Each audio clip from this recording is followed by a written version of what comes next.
for his brother. I've raised it with him that my brother is busy applying in different jobs there by Tshwane and is not getting any. Then he said, no, maybe something is not okay. Can you please send his vendor number so that I must check what is it? Evidence leader Matthew Chaskelson says the two colluded to have a company belonging to Nkosi's brother awarded a tender it didn't qualify for. Further details on the tender are expected when the commission resumes today. Thabiso Koba, Eyewitness News. National Treasury says many metro municipalities are underspending money and in turn denying residents service delivery. Treasury says it's now launched an incentive-based grant for government spending capped at 54 billion rand over 6 years. This lifeline also works on a performance review system where funds will be released to meet specific performance targets.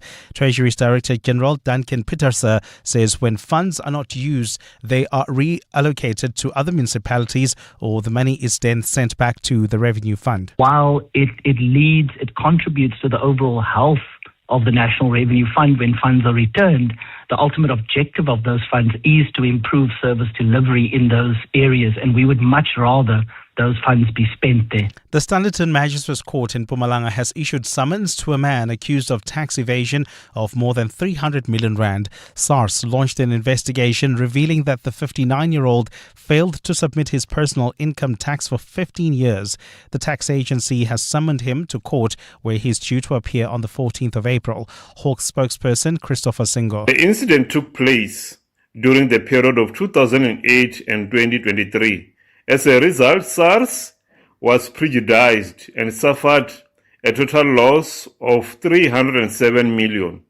The matter was then reported to the Hawk Serious Commercial Crime Investigation Team. And 6 major international powers say they are ready to contribute to ensuring safe passage through the Strait of Hormuz, though 3 have stressed that an initiative would take place after a ceasefire. But Italy, Germany and France have clarified that they were not talking about any immediate military help, but rather a potential multilateral initiative after a ceasefire. The declaration came as an effective Iranian blockade of the strait has paralyzed commercial shipping through the crucial maritime checkpoint, which in peacetime sees 1/5 of the globe crude oil and liquefied natural gas pass through it.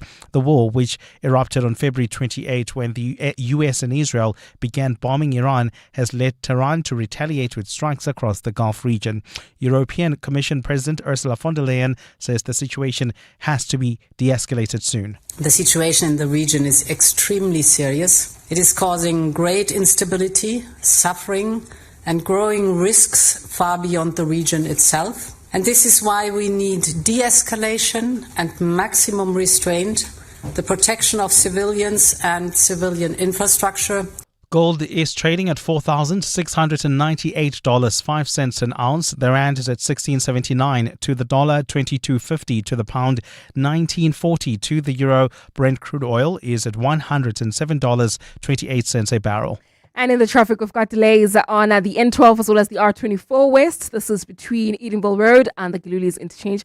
Major accident scene reported there. There's also queuing traffic on the N3 North between the Geldenhuys Interchange and Van Buren Road. A partly cloudy Friday in store for Gauteng with showers expected. The temperatures will peak at highs between 27 and 29 degrees. The top story in EWN this hour. Evidence before the Madlanga Commission has shown that Tshwane's embattled Chief Financial Officer Gareth Mnisi may have directly assisted his friend in scoring a multi-million rand tender. EWN, in touch, in tune and independent. For the latest, visit ewn.co.za or download the EWN app. You're with Clement Manyathela On 702. Let's Walk the Talk, streaming on the Prime Media Plus app. DSTV channel 856, 92.7 and 106 FM.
7 minutes after 9 o'clock. Dumelang.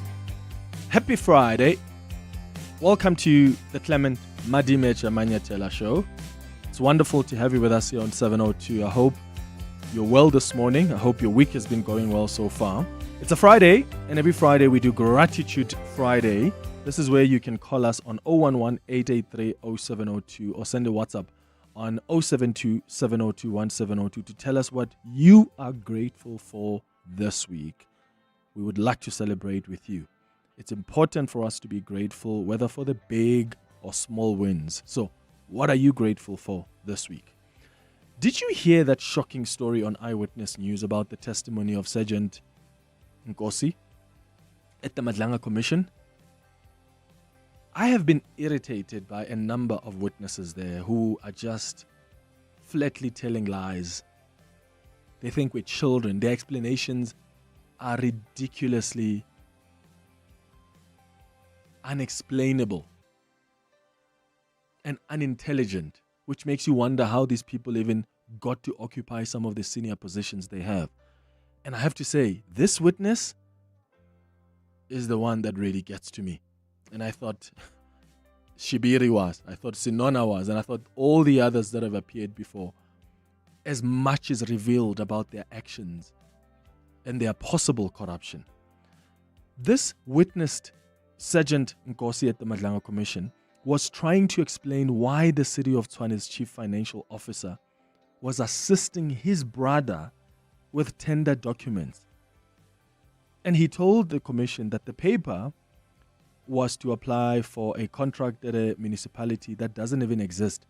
He testified that the city of Tshwane CFO, Gareth Mnisi, helped his brother apply for a tender at the Matthew Posa municipality in Mpumalanga. But such a municipality doesn't even exist in Mpumalanga or even in South Africa, from what the commission said. So the commission has asked this man, Sergeant Nkosi, to provide the inquiry with evidence of his brother applying for the tender at this non-existent municipality. But also, why is the CFO of Tshwane busy helping someone apply for a tender? WhatsApp messages before the Mpumalanga Commission show that this Sergeant Nkosi and this CFO, Gareth Mnisi, were regularly in contact over a security tender at the metro. And their messages show that Nkosi wanted a tender to go to his brother's company, but there was an issue as the company was not compliant with at least 12 of the bid specifications listed for the tender. But that didn't stop them from trying to make a plan. Why is a compromised cop, potentially highly corrupt cop, who is linked to the taxi industry bosses and alleged criminals like Ket Matala, getting involved in tenders in Tshwane, speaking to MMCs, speaking with CFOs? Tshwane seems to be the focus of the Mpumalanga Commission, much like we saw with Ekurhuleni. I mean, already this focus on Tshwane has claimed its first victim, Action SA MMC Khulufelo Morodi, who is now on special leave. The party has also suspended her membership pending the outcome of its investigation. I mean, this MMC was busy sending internal tender documents to the same Sergeant Nkosi. Can the focus move to Johannesburg, please? Because clearly this rot exists far deeper than we've ever thought in these metros. What do you think of what's been revealed so far at the Mpumalanga Commission yesterday? What do you think of this Sergeant Nkosi? He was close to the taxi boss, Mswazi Msibi. He was close to Ket Matala. He was close to Shadrach Sibiya. Now we learn he was close to the Tshwane CFO, who is helping him with tenders. He was close to the MMC in Tshwane, the Action SA MMC, who was busy sending him tender documents. Who's next? Who else is he close to? And what does this tell you about this man? Because it really looks like there's a serious syndicate here. We need the Mpumalanga Commission to pay some attention to Johannesburg after Tshwane. Please. 011-883-0702. Share your thoughts on 072-702-1702. I'm going to bring in quickly our colleague Thabiso Koba to give us some details about what was revealed at the Madlanga Commission yesterday about Tshwane. And I wonder if we will at some point shift the focus to Johannesburg. I really hope that's going to be the case. And then in the U.S., it seems President Donald Trump is looking for an exit strategy from this war in Iran. This war has no direction whatsoever, no strategy.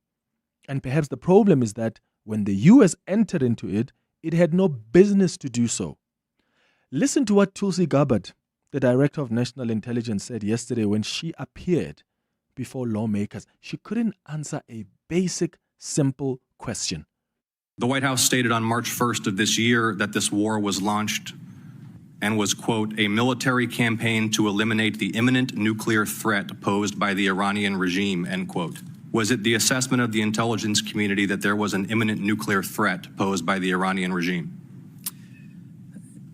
The intelligence community assessed that Iran maintained the intention to rebuild and to continue to grow their nuclear enrichment capability. Was it the assessment of the intelligence community that there was a, quote, imminent nuclear threat posed by the Iranian regime, yes or no? Senator, the only person who can determine what is and is not an imminent threat is the president. False. This is the worldwide threats hearing where you present to Congress national intelligence, timely, objective, and independent of political considerations. You've stated today that the intelligence community's assessment is that Iran's nuclear enrichment program was obliterated and that, quote, there had been no efforts since then to try to rebuild their enrichment capability. Was it the intelligence community's assessment that nevertheless, despite this obliteration, there was a, quote, imminent nuclear threat posed by the Iranian regime? Yes or no? It is not the intelligence community's responsibility to determine what is and is not an imminent threat. Are you kidding me? It is not the intelligence community to determine whether America faced an imminent threat. Who is supposed to make an assessment as to whether there's an imminent nuclear threat or not? Because Tulsi Gabbard seems to suggest that it's Trump who makes the determination. But Trump makes that determination based on what information? Based on what intelligence? Do you think President Cyril Ramaphosa just wakes up one day and says, oh, we face a nuclear threat from Zimbabwe because it came from a dream? It's got to come from an intelligence community. They're supposed to brief the president and say, this is what we found in Zimbabwe, Mr. President. And the president then makes that determination based on information from an intelligence community. Tulsi Gabbard, the director of national intelligence, says it's Trump who has to make that decision. So if Trump wakes up tomorrow and says South Africa is a threat to the US, what? We're supposed to just take it and we can't ask what information Trump relied on? This is quite extraordinary. And I feel like she was just trying to avoid contradicting President Trump because she's been here before. Remember last year, she contradicted Trump when she said the US clearly had no evidence that Iran is building a nuclear weapon.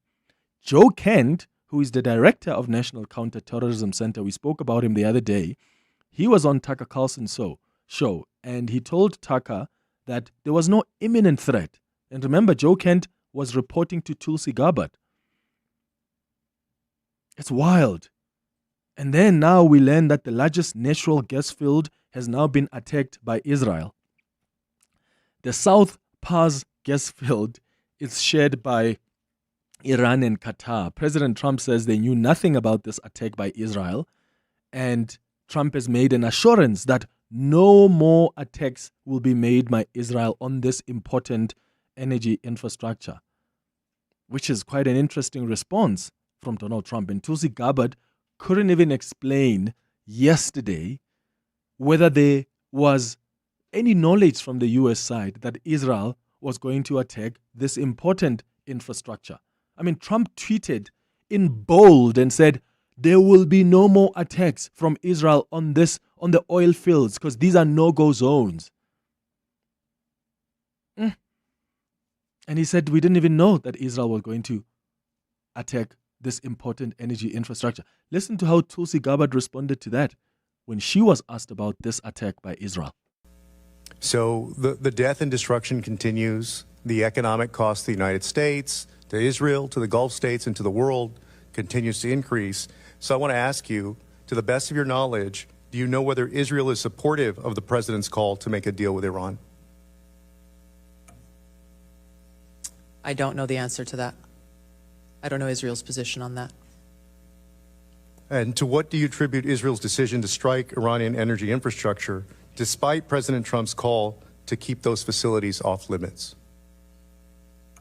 I don't have an answer for that. Yo, Aike. Share your thoughts. 011-883-0702. At 10, we are going to do the Across the Desk feature. And today I'm hosting company secretaries or corporate secretaries, as others may call them. We're going to find out more about their work. I mean, a company secretary is quite a strategic partner to C-suite executives and senior management. They are considered essential for organizational productivity and often manage complex, high-level administrative tasks that allow leaders to then focus on strategic growth. So today, I'm going to be joined by Old Mutual's Group Company Secretary, Elsabe Keston, who, by the way, was the recipient of the Global Corporate Secretary of the Year Award at the CSIA Global Governance Award ceremony. We also have Charmaine Manzini, Telkom's Corporate Secretary, who also won the CSIA Global Award for Rising Corporate Secretary of the Year. So I'm really looking forward to finding out about their work at 10. 11 o'clock, we do our relationship feature, and today we're discussing quiet quitting in relationships or marriages. I mean, in recent years, the term quiet quitting became widely discussed in the world of work, right? We've spoken a lot about it, describing the moment an employee stops going above and beyond and simply does the minimum required to remain employed.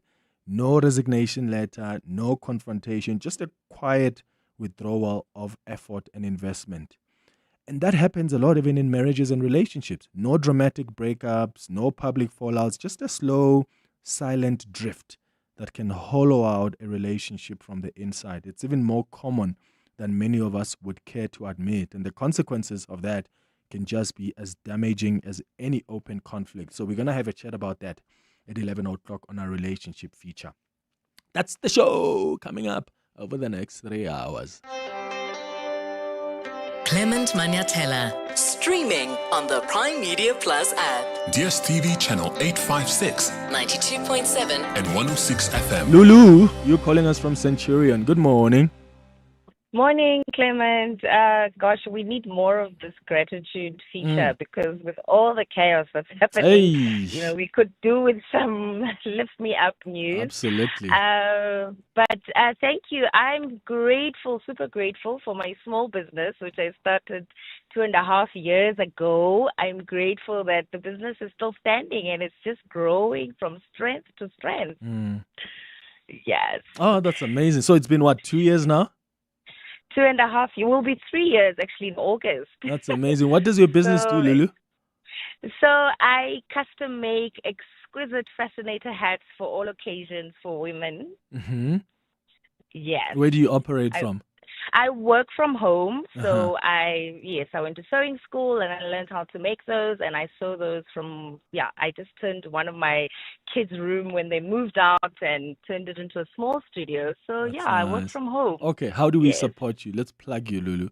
How can people support the business? Okay, so we are on we're on social media on TikTok and Instagram as Lady Lou Designs, Lady Lou as one word, Designs. And that's where people can find us. They can see our gorgeous designs. And we actually get a lot of leads from social media, our TikTok and Instagram. So that's where we are most popular, I should say. Oh, perfect. Lady Lou on social media. Thank you so much for your call, Lulu. And thank you for being grateful. Because sometimes we focus on, the business is not doing well. But when it does do well, when you've been able to hold on and you're about, just like Lulu, to get into your third, second or first, and to wrap up your first year, just be grateful for that. There's so much going on in the world right now that is negative, and it's just important for us to pause and say, I'm grateful. I'm grateful that I was able to wake up this morning. I'm grateful that I've got a roof. I'm grateful I still have a job I enjoy and listeners that I love talking to every single day. We need to learn to be grateful. Tulani, you're calling us from Centurion. What do you want to say about the Sergeant Nkosi? Hi, morning, Clem.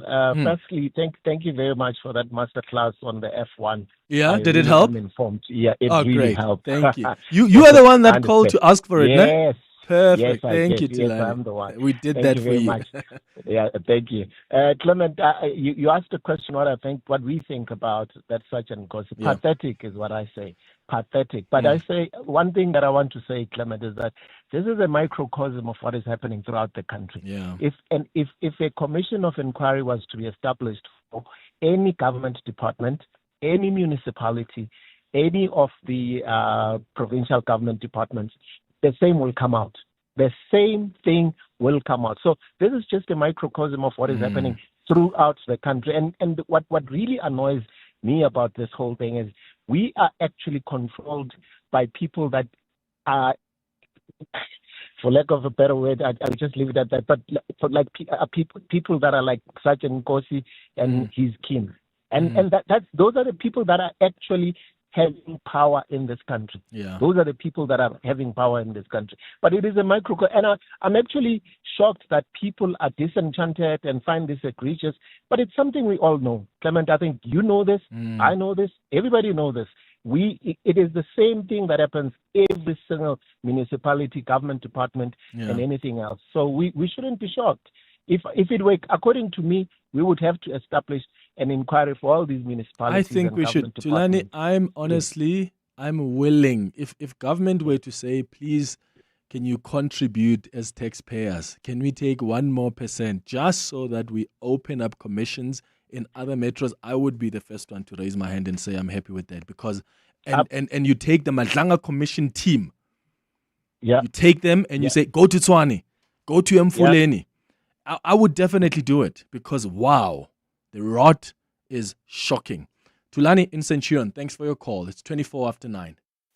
Africa Milani. Weekday mornings, 4 to 6. Gas fields and facilities both within Iran and with more broadly the region. Some attacks in Qatar, for example, reported this morning. That seems to be the new target point. And that's going to have an impact on you and I and how much money we pay for a litre of petrol come April. Absolutely. And in this case, diesel powers the mining industry. Diesel powers the transport industry in particular. And this is going to have massive knock-on effects in terms of... Dale McKinley, a political economist, reflecting on tensions and that war in the Middle East and the impact it's going to have on you and me, ultimately, and our pockets. Africa Milani. 4 to 6 on 702. What's up? Why is there a horse in your driveway? You right, Savvy. Why drive a Mustang when you can ride one? What the missus say? Well, she had a bit of a long face, but now she's stable. If you need a backup plan, We Buy Cars can sort you out. Nah, Savvy, this thing is eco-chic. Stop horsing around, cowboy. Rather get one of these from We Buy Cars. What's the horsepower on that thing? More than one, Dolph. More than one. Don't be Dolph, be savvy. We Buy Cars, geared for adventure, geared for you. It's time to save big. Don't miss out on Telkom's biggest sale of the year. Get unbeatable prices and incredible savings on smartphones, data, and more. Hurry! The Blue Bargain Sale is for a limited time.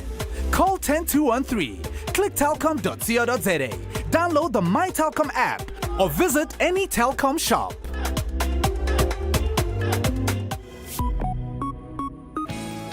The Dis-Chem Better Rewards program is here, and every time you shop and save, you're also giving back.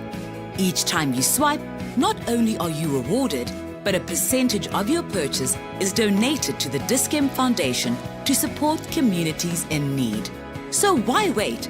Sign up to become a Better Rewards member today and support with every swipe. Dis-Chem Foundation, caring for the community. Do you remember the promise Nelson Mandela made to our country's children that they would grow up with dignity, protection, and hope? This Human Rights Month, we honor that promise as the Nelson Mandela Children's Fund marks 30 years of changing how society treats its children. In 2026, we celebrate a legacy that still calls on all of us to care, uplift, and make every child's future brighter, and to follow his example by loving children the Nelson Mandela way. The Nelson Mandela Children's Fund, celebrating 30 years of impact. Learn more at nelsonmandelachildrensfund.com. Some holidays give you the beach. Some give you the bush. What if one destination gave you both? This July, a world-first travel experience arrives in KZN with the opening of Club Med South Africa Beach and Safari Resort. To celebrate, 702 and Club Med South Africa are giving you the chance to win an all-inclusive beach getaway for two worth 70,000 Rand. Are you ready to experience the ultimate escape with Club Med? Tune in to 702 Afternoons with Relebohile Mabocha, weekdays between 1 and 3 p.m. to find out how to enter Club Med South Africa Beach and Safari Resort on 702. T's and C's and more on primemediaplus.com. Your voice, Your station. your open line Walk the talk with Clement Manyathela. on 702. 27 after 9. Thabiso Goba is our colleague at Eyewitness News. He's been following on the Mpumalanga Commission, and I've asked him to come into studio just to brief us a little bit about this Sergeant Nkosi. Thabiso, thank you for popping in. Good morning. Good morning. Clement. So this is the guy we used to know as Witness F, because he tried all sorts of tricks not to appear before the commission, and then he ended up in hospital at some point. Yeah. And then he came out because he was trying to avoid. So now we understand why he was trying so hard to delay his testimony. One of the things that shocked me yesterday was this conversation about a municipality that doesn't even exist. Has he provided evidence of this municipality? I mean, he was asked to bring that evidence today. It will be interesting to find out whether he does. The background of it is that he was engaging with the CFO at the Tshwane municipality, Mr. Gareth Mnisi, but also the JMPD's security chief about a tender. And then they was like, why were you engaging the senior officials about a tender? Why couldn't you just apply normally? And it's like, oh no, we're actually talking about a tender in Mpumalanga. And then it was like, which Mpumalanga? And then it's like, oh, Sir Matthews Posa municipality, and he was there to guard a mall. Now, I mean, government doesn't build malls, one. Two, Matthews Posa municipality doesn't exist. So it's going to be interesting what he comes up with today when they asked him to give evidence of that. Oh my. So this CFO, because I'm seeing it, there's a more reaction towards the MMC who sent these internal tender documents to Sergeant Nkosi, but I'm not seeing a lot of outrage towards the CFO. Even when I looked and I read carefully the statement from Action SA, they welcome the action on the MMC, but they're like, when it comes to the CFO, they're saying this is politically convenient. It almost sounds like they're defending him. What's going on? I mean, I don't know if this is connected, Clement. So a couple of weeks ago, we did a story around some allegations around the CFO. The CFO in 2024, he unfortunately went through a very messy divorce, and that divorce ended up in the High Court. And as a result of the divorce ending up in the High Court, those divorce papers were of public knowledge. Now, what came out from that divorce is that this man is incredibly rich. Like, his net worth is around in the 80 million Rand. And the problem with that is, one, he's 36. Two, this, according to the CV that is provided to the municipalities, only ever worked at government places. So there's obviously, and three, obviously he has a lot of properties and business interests, and apparently there are allegations that he didn't declare all of those to the municipality. As a senior official, you're supposed to obviously declare all your properties and business interests. So there was those allegations around him. And the municipality council met in committee meeting where they were supposed to vote on whether he was supposed to be investigated. However, there was some administrative issues, so that vote never happened. And now, obviously, we are now here at the Mpumalanga Commission, where we actually see that he's very implicated in terms of this Sergeant Nkosi. We know that Sergeant Nkosi is sort of like this concierge of crime. He has links to taxi bosses, senior police officials, controversial businessmen, and now the CFO is also intricately linked with this man, and they've been discussing those tenders. And we do hope that today we actually might get a bit of proof, because what we've discussed so far, even with those tenders from Julius Malema, those tenders from Action SA that implicated them, there hasn't been much proof whether those tenders did actually go to those people. So we are really hoping that today we actually do get to the substance of that. But the basic question here is, does a CFO have any business discussing tenders of a municipality with a private citizen whose brother is trying to get the very same tenders? No, it's a clear conflict of interest. And I do obviously have to say here that he is not obviously a political player. he is an administrative official, and if he were to get any action taken against him, that action has to come from the Tshwane City Manager, Mr. Johan Medler. Yo, Thabiso Goba, thank you so much. We'll follow your reports throughout the day. This is quite crazy. A CFO is busy discussing tenders with a guy, Sergeant Nkosi, who is very compromised, completely compromised.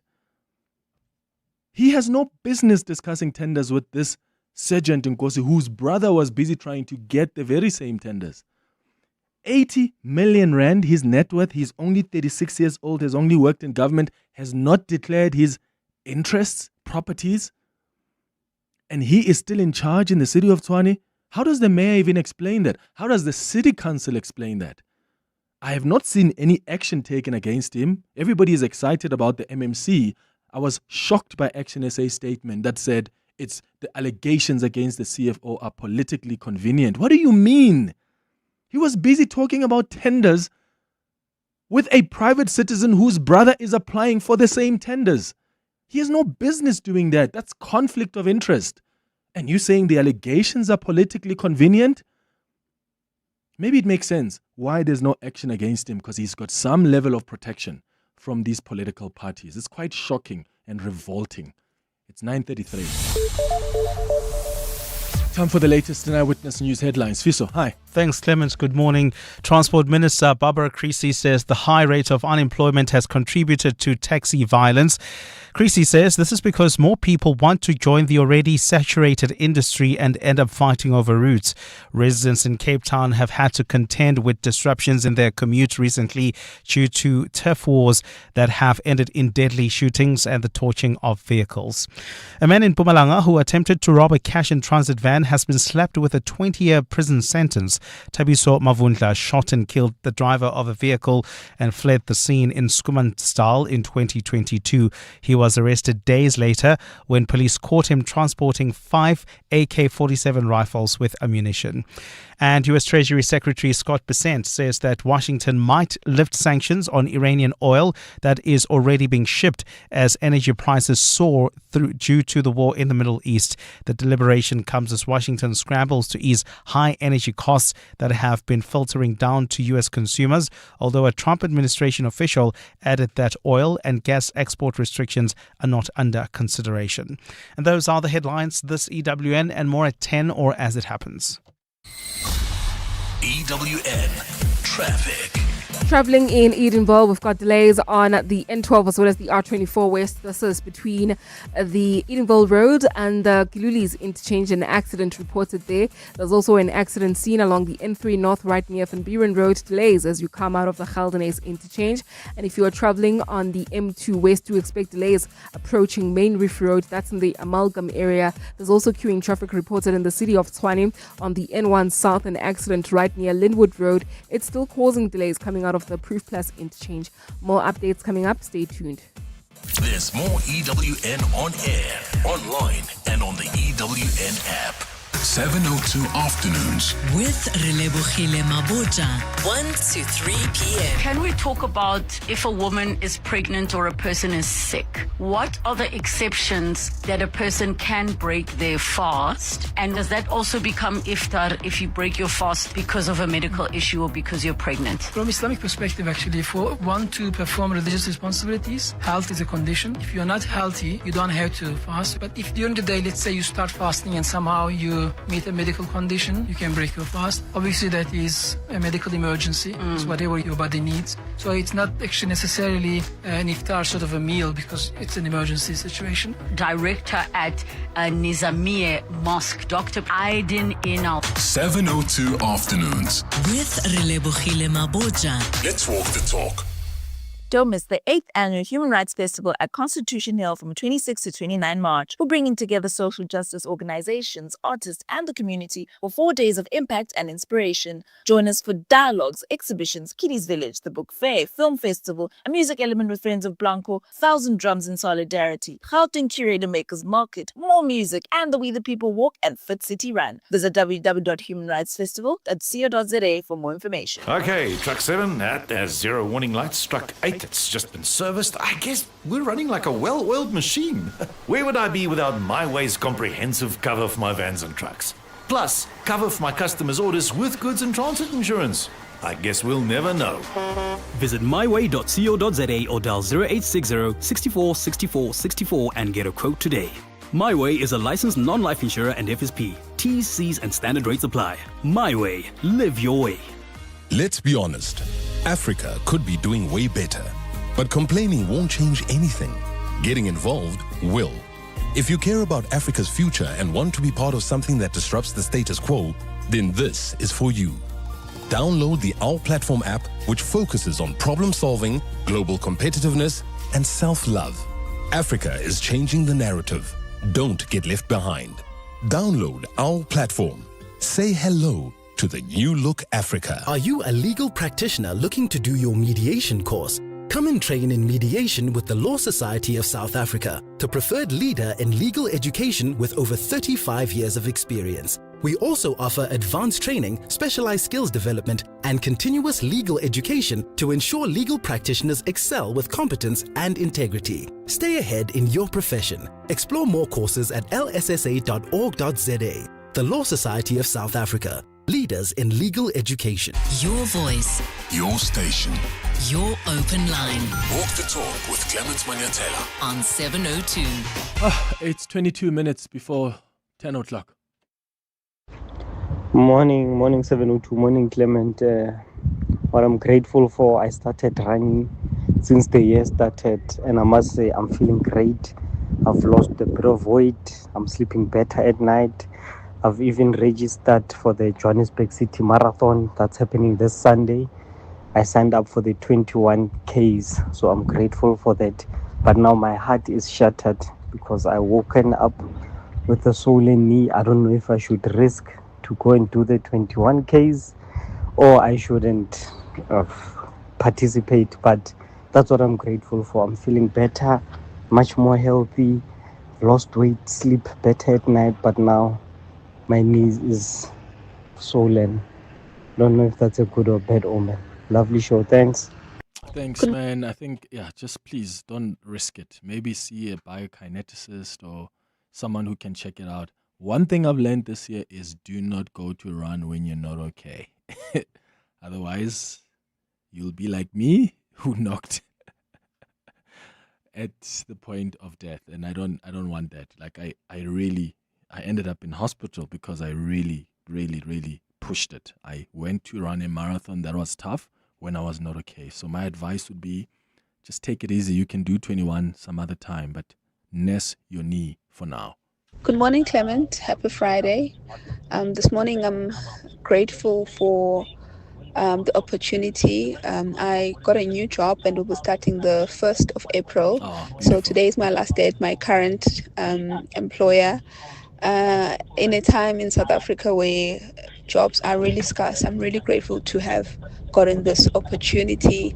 And I'm also grateful that I'm leaving my current job. Not that I was unhappy, but I'm leaving for growth purposes. I know sometimes we leave jobs when we're unhappy and we are maybe frustrated, but my current job was such an amazing experience. I've grown, I've made great connections, and we are such a great family, and that's why I'm very sad about today that I'm leaving, but I am leaving because of personal growth. So I'm really grateful for that and for this new opportunity. It's Pearl here in Pretoria. Thank you, Pearl. We celebrate with you. All the best with the new job and congratulations. Your voice. Your station. Your open line. Walk the talk with Clement Manyathela. On 702. Good morning, Clement. It must be so difficult to work for Donald Trump because a person that just decides to do things without consultations, it doesn't look like he even discusses what messaging should be communicated around this war. He just decides to say things. And then now people that work in his administration, they have to be questioned on these things. And it's very hard to say, to answer questions, especially regarding somebody who might wake up and decide their opinion is something else. It must be so frustrating. Locha, Mr. Manyathela. On the war in Iran, I agree with you that there's no clear objective there. Hence why Congress still has not approved the war, by the way. Trump is there without the approval of Congress. He's pulling other countries, but Congress still has not approved this thing. But I think it's about the oil. Hence why Trump has given an instruction that Iran's oil infrastructure should not be destroyed, because that's what he cares about. That's what he's in there for. He wants their oil. Same reason why he did the operation go Venezuela. It's all about oil. He did say drill, baby, drill. That's what he wants. Yeah, it's quite extraordinary. Let's go to some more WhatsApp voice notes on 072 702 1702 responding to this situation in Tshwane. Good morning, Clement. Clement, we are in a problem, big problem. You know, this country is run by criminals, thugs. Just imagine a lone-ranking sergeant controlling all these generals. There's no respect. I mean, during our times in the police, my brother, we used to respect. If you're a sergeant, constable, or warrant officer, there is a respect. You respect from captain upwards. You don't even mix up with those people. But today, it's just business as usual. Just imagine, the mayor, the deputy mayor of Tshwane, he's implicated in lots of mess in this country. But we continue to say, no, this is our country, this is our South Africa. No, it can't be. Thank you.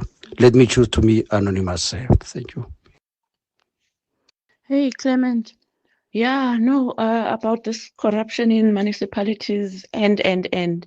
I actually think even proper auditing, proper, sincere, responsible auditing of these government entities would yield results without even spending on another commission. Yeah, Chitembi. Good morning, Clement. Also from Naledi. You know, in Inspector Nkosi about this Matthew Posa municipality, you might find that it's a ghost municipality. I'm just saying, can we look into it? You know, let us not take it lightly. There might be a lot of ghost municipalities known to the governing party. So may we check into that. May our investigators go into that, look into that deep, and find out how many more municipalities are there that are ghost. Because I can imagine how much money is going into those municipalities that are not existing. Please, Clement, photo from Naledi.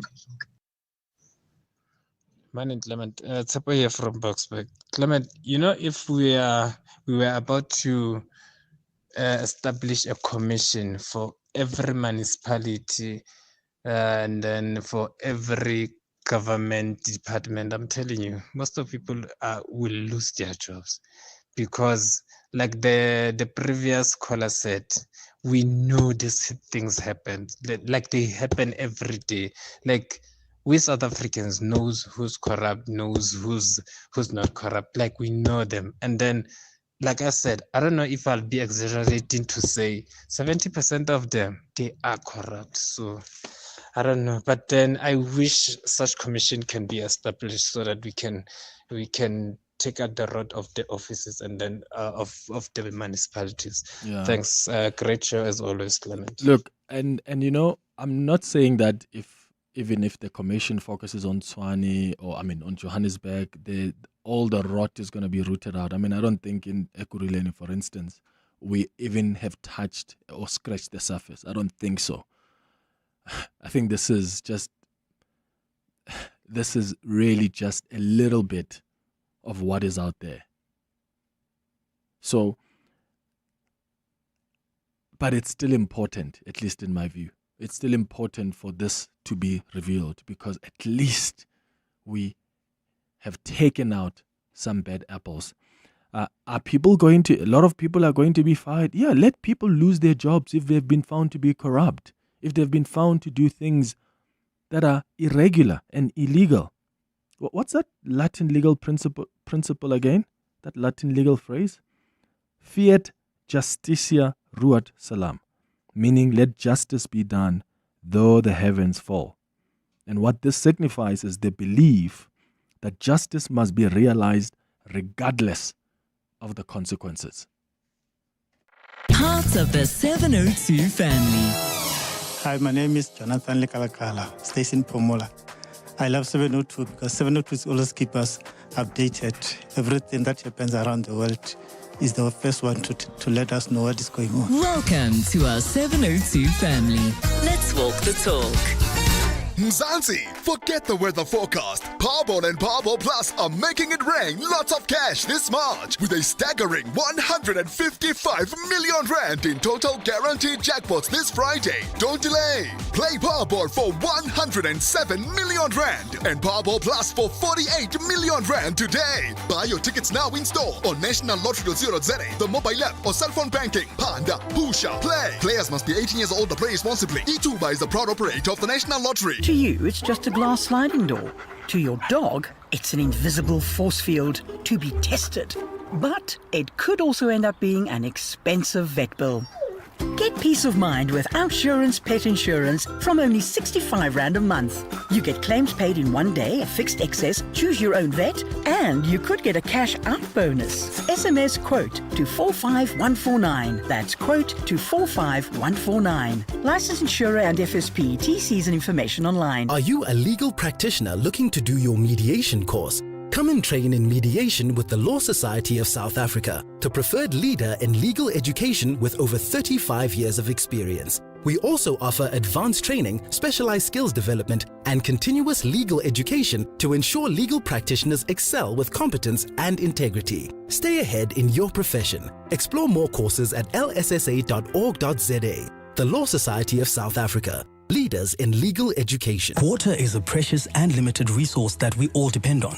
Johannesburg Water continues to strengthen the city's water network through improved turnaround times for leak repairs, pressure management, and infrastructure upgrades to improve system reliability. But water conservation is a shared responsibility. Residents can help by fixing household leaks, turning off taps, taking shorter showers, and using water wisely. Every drop saved helps. Brought to you by Johannesburg Water, a water and sanitation utility that cares. Your voice. Your station. Your open line. Walk the talk with Clement Manyathela on 702. It's going up to 10 minutes before 10 o'clock. Clement, it's so fascinating how South Africans are always surprised and shocked. We all know, guys, the rot begins at the top. And there's all these coincidences that a distant nephew of the president is milking so much money, and his mom was the head of the Department of Health in Limpopo for the longest time. And then the president had foreign currency, tens of millions in rands. Till today, there hasn't been any proper explanation of that money, because we all know Mustafa, the man who sells Ankolis, does not exist. So come on, guys. If that is happening at the highest office in the land, imagine everything else that's happening down here. Come on. Yeah. We're still surprised. Awa. That's true. I'm actually just replaying, like, guys, I think the country needs a cleansing ceremony. Really. No, not for the ANC, for this country. We need a prayer. We need a cleanse. Think of the scandals we've just dealt with in recent time. Like, we had to deal with al-Bashir, whom our government just let escape. Our government is the signatory to the ICC. The obligation is that we have to arrest this man if he lands and sets foot here. What did we do? Allowed him to come attend the conference, and we said, just escape, go this way. It was an embarrassment for us. And then Prophet Bushiri, who can forget that? He also escaped. We still don't know how he left this country and how he entered Malawi. What an embarrassment. Like, we're a joke. The Guptas landed their plane at Waterkloof Air Force Base. That left us embarrassed. Mustafa arrived here without declaring his money and went to buy cattle from the president's farm. Cattle he's never even collected after years of having purchased it cash with money he didn't even declare. How's that not embarrassing? What else has left us with egg on our face? Grace Mugabe assaulted someone, was given a warning statement and had to hand herself over to a police station. She didn't. She left. Just like that. Thabo Bester. Oh my God. We're an embarrassment. We are. It's just so shocking that these are the things we deal with. Now we have someone who tells us, it's clear, he's talking to a CFO about tenders in Tshwane.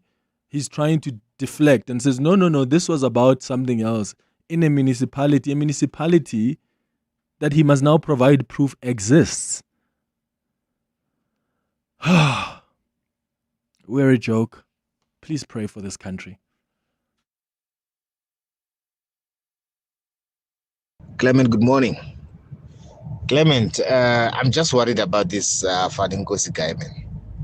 This guy has been employed as a surgeon, as a policeman. But he's spending most of his time, organizing tenders for this one, being the middleman, doing the opposite of what he was supposed to be doing. So in other ways, he has been stealing money from the government, doing dodgy things. So I also think that they need to be charged for that, Clement. You really need to be charged for that. Thank you. Clement, we don't need a cleansing ceremony, a cleansing prayer. We need a cleansing election. We can do it. The population can do it. It's simple. Just don't vote for the ANC. Mr. Clement, just when I thought I've heard enough, or I've heard the worst from the likes of Senona, and then Vumbu, here is this guy. I'm beginning to think, how about Madanga Commission investigate like the whole of South Africa? The whole of South Africa, all the municipalities in South Africa. How about that? And I so wish before they could go focus on Johannesburg municipality, can they focus on Sekhukhune, Feta-Kgomo Sekhukhune municipality? Ward 34, that's where I am from. Feta-Kgomo local municipality. Feta-Kgomo Sekhukhune local municipality, Ward 34. The worst is happening there, Mr. Clement. Last one here. Morning, Clement. Point of correction, Clement. We don't need prayer anymore. Prayers have been said and have been answered because the exposure, it looks like the answers that have been that has arrived. So now what needs to be done is this: people should account. Now we must take action. And it is written, we've got our constitution, we know what to do with those people. So we don't need to ask ourselves what is happening and play as if we are surprised and whatnot. We're not surprised, we know what's happening. People are doing what they are doing because they're taking advantage of us as South Africans. We are not patriots enough. People must account, Clement. Yeah, Lawrence on the WhatsApp line says, Clement, you forgot to mention Tiger. Nagadapil, I'm really tired. You know when you're exhausted from confusion and betrayal. Remember Tiger? Tiger, who was one of the kingpins in illegal mining in the Northwest. The police what's the name of that mine in the Northwest where Tiger escaped? Stilfontein. The police were there in their numbers, arresting illegal miners who were coming out of that abandoned mine. And when Tiger came out, they put him in a nice fancy car and they took him somewhere. He's probably sipping on some nice cocktails on an island somewhere because the police helped him escape. You and I still don't know where that man is today. How are we not a joke? And the examples I've used, I'm sure I'm forgetting others. How are we not a joke? When Bushiri can just escape, when Thabo Bester can escape jail and get our government to believe he's dead until a civilian sees him shopping at Woolies. How can we have a kingpin? The police told us that's a kingpin, whom they help escape instead of sending to jail. How do we have someone who has left millions here without declaring that cash, and we are told, no, he came to buy cattle, but he never came to fetch it? Have you ever gone to a shop to buy a couch, and years later you still haven't fetched it? How does that make sense? Clips once. It's 2 minutes before 10. Why settle for being Mr. Humble when you can be called Grootman? Don't settle. Get the GWM P500 from only $8,499 per month with a commanding presence built to dominate any terrain. Visit gwm.co.za for T's and C's and to book a test drive. GWM. Go with more. Brought to you by GWM Finance, a division of Westbank, an authorized financial services and registered credit provider. This is what progress sounds like. At South African Airways, we've added more aircraft to the runway, increased our flights from just over 1,000 in 2021 to over 24,000 last year. And we continue to add more destinations and routes. It's steady progress over time. We know there's still work to do, but every day we're building something stronger. An airline that shares the resilience of the country it carries. South African Airways. Book your next flight at flysaa.com today. The pain of losing a loved one is never easy. It will leave you feeling overwhelmed. At Clientele, we understand that burying loved ones with dignity truly matters. Our funeral plans pay out cash within just 24 hours, and you receive 200 Rand airtime when you claim to make those important calls. Plus, we cover up to 13 people on one plan. SMS funeral to 31586. That's 31586. Clientele Life is an authorized FSP and licensed life insurer. T's and C's online. Standard rates apply. Clement is on X. At The Real Clement M. All right. We're going to get the latest in Eyewitness News headlines and also just breathe and have a glass of water. And then afterwards, we're going to get into our Across the Desk feature. Today, I'm hosting Company Secretaries. You don't want to miss it. It's 10 o'clock. This is EWN. Good morning, I'm Sfiso Zulu. 3 suspected money mules are facing charges of money laundering and fraud related to a 14 million rand dating scam. Asandam Dwesini, Nompelo Fetman and Shen Lewis made a brief appearance in the Muizenberg Magistrates Court in the Western Cape. They were arrested by the Hawks' Serious Commercial Crimes Unit. Spokesperson for the unit, Zinziani, says the trio allegedly helped launder money stolen from an elderly woman between 2017 and 2018.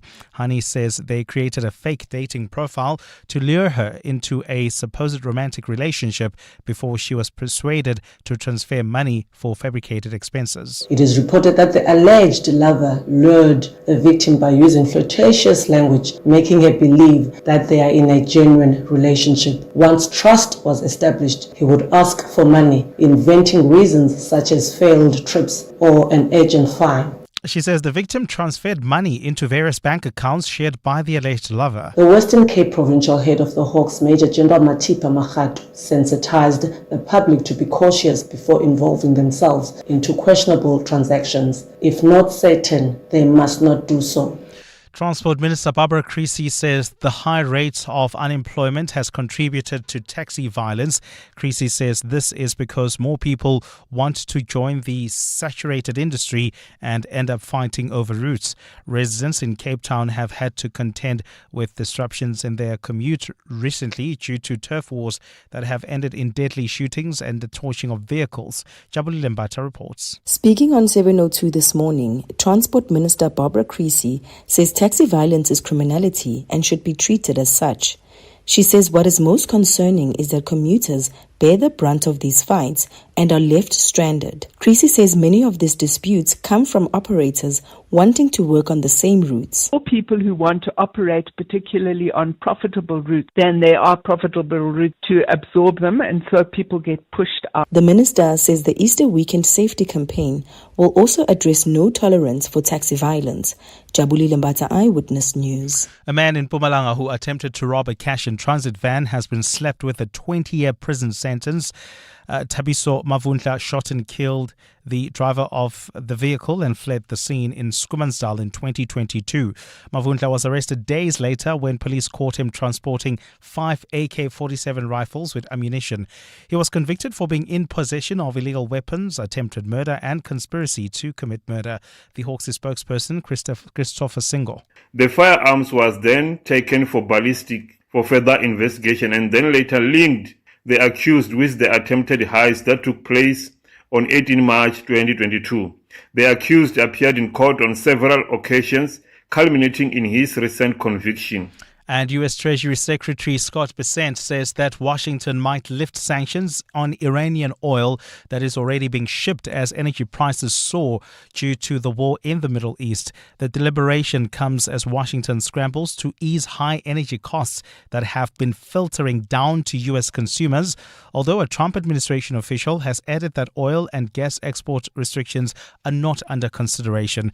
Analysts warn that easing sanctions risks benefiting Tehran, the target of U.S.-Israeli attacks, but some see the move as a way to bring partners into a coalition to reopen the Strait of Hormuz.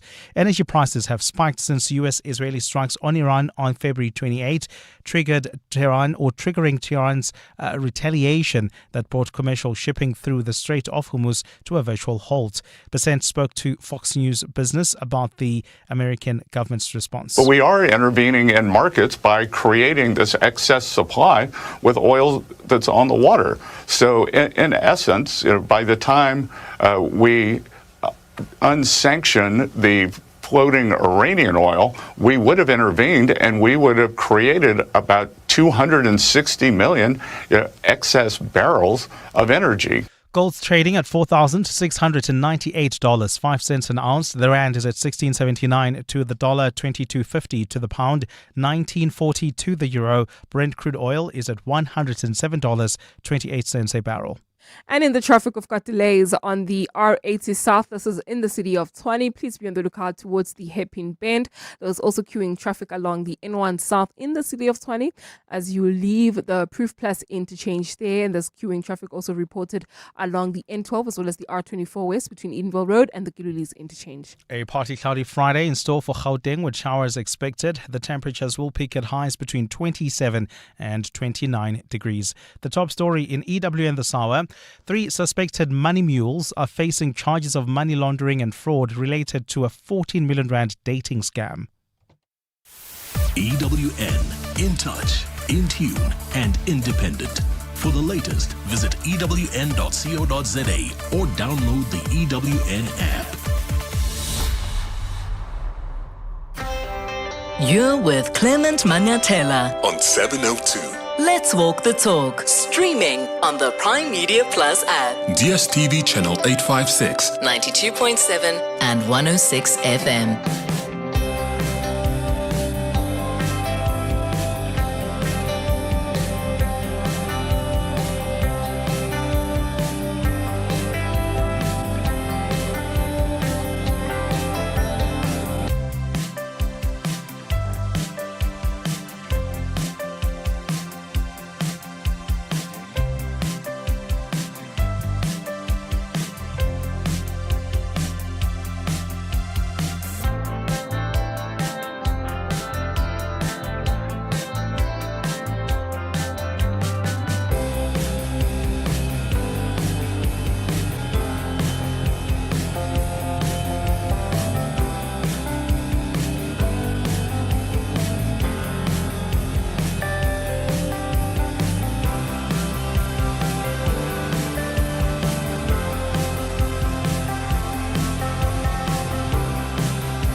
6 minutes after 10 o'clock, Dumelang. Welcome to the second hour of the Clement Manyathela show. Thank you for staying with us here on 702, and thank you for your contributions on the 702 open line. Always appreciate that. Remember, at 11 o'clock, we're going to do our relationship feature, and today we're going to have a conversation with Lee Joy about quiet quitting in relationships and marriages. So don't miss that chat at 11 o'clock. But right now, we start with our Across the Desk feature. Across the Desk with Clement Manyathela on 702. So on our Across the Desk feature this morning, we are going to learn more about the work of company secretaries or corporate secretaries. I've invited two of them to come and join us here in studio. We've got Elsabe Kirsten, who is Old Mutual's Group Company Secretary, who, by the way, was the recipient of the Global Corporate Secretary of the Year Award for the CSIA Global Governance Awards ceremony. Elsabe, welcome to the show. Good morning. Good morning, Clement. And congratulations on the award. Thank you so much, and morning to your listeners. We also have with us as well Tshwane Manzini, who is Telkom's Corporate Secretary, who also won the CSIA Global Award for Rising Corporate Secretary of the Year. Tshwane, thank you for also making time. Good morning. Thank you, Clement. And congratulations as well. Thank you. When so were the much. awards? On the 28th of February. Yeah? Yes, in Mumbai. Yeah? Yes. How much of a big deal is this for you, Elsabe? It's a big deal. I think it's a testament to a career for me personally. Yeah. So it's been a huge accolade. It's a huge accolade for Old Mutual as well. But I also stress the fact that we in corporate governance, it's not about us as an individual. It's about making sure the company is safe. Yeah. So as long as we do that, everything is good. So. Yeah, but it was huge, and it was nice to actually be privileged to be in Mumbai for the ceremony. So That's amazing. Enjoyable. Well done to both of you. We want to understand more, obviously, about the work of company secretaries. That's what we often do here on Across the Desk, invite different people from different professions to find out more about their work. I want to first establish, Tshwane, how long you guys have been in the industry. How long have you been doing this? And have you always wanted to be a company secretary? Did you even know what that is? That's why I'm laughing. Not at all. So actually being in the company secretariat space is all I know. From the time that I graduated, I actually joined a graduate program. And I didn't even know about the company secretarial role when I was interviewed. So you can imagine how that interview went, but I got the role, so hey. But yeah, I think I started in 2016. As a graduate, as I mentioned. And then from there, I think I saw value in it. I got interested. I was very deliberate also through the years in terms of developing myself.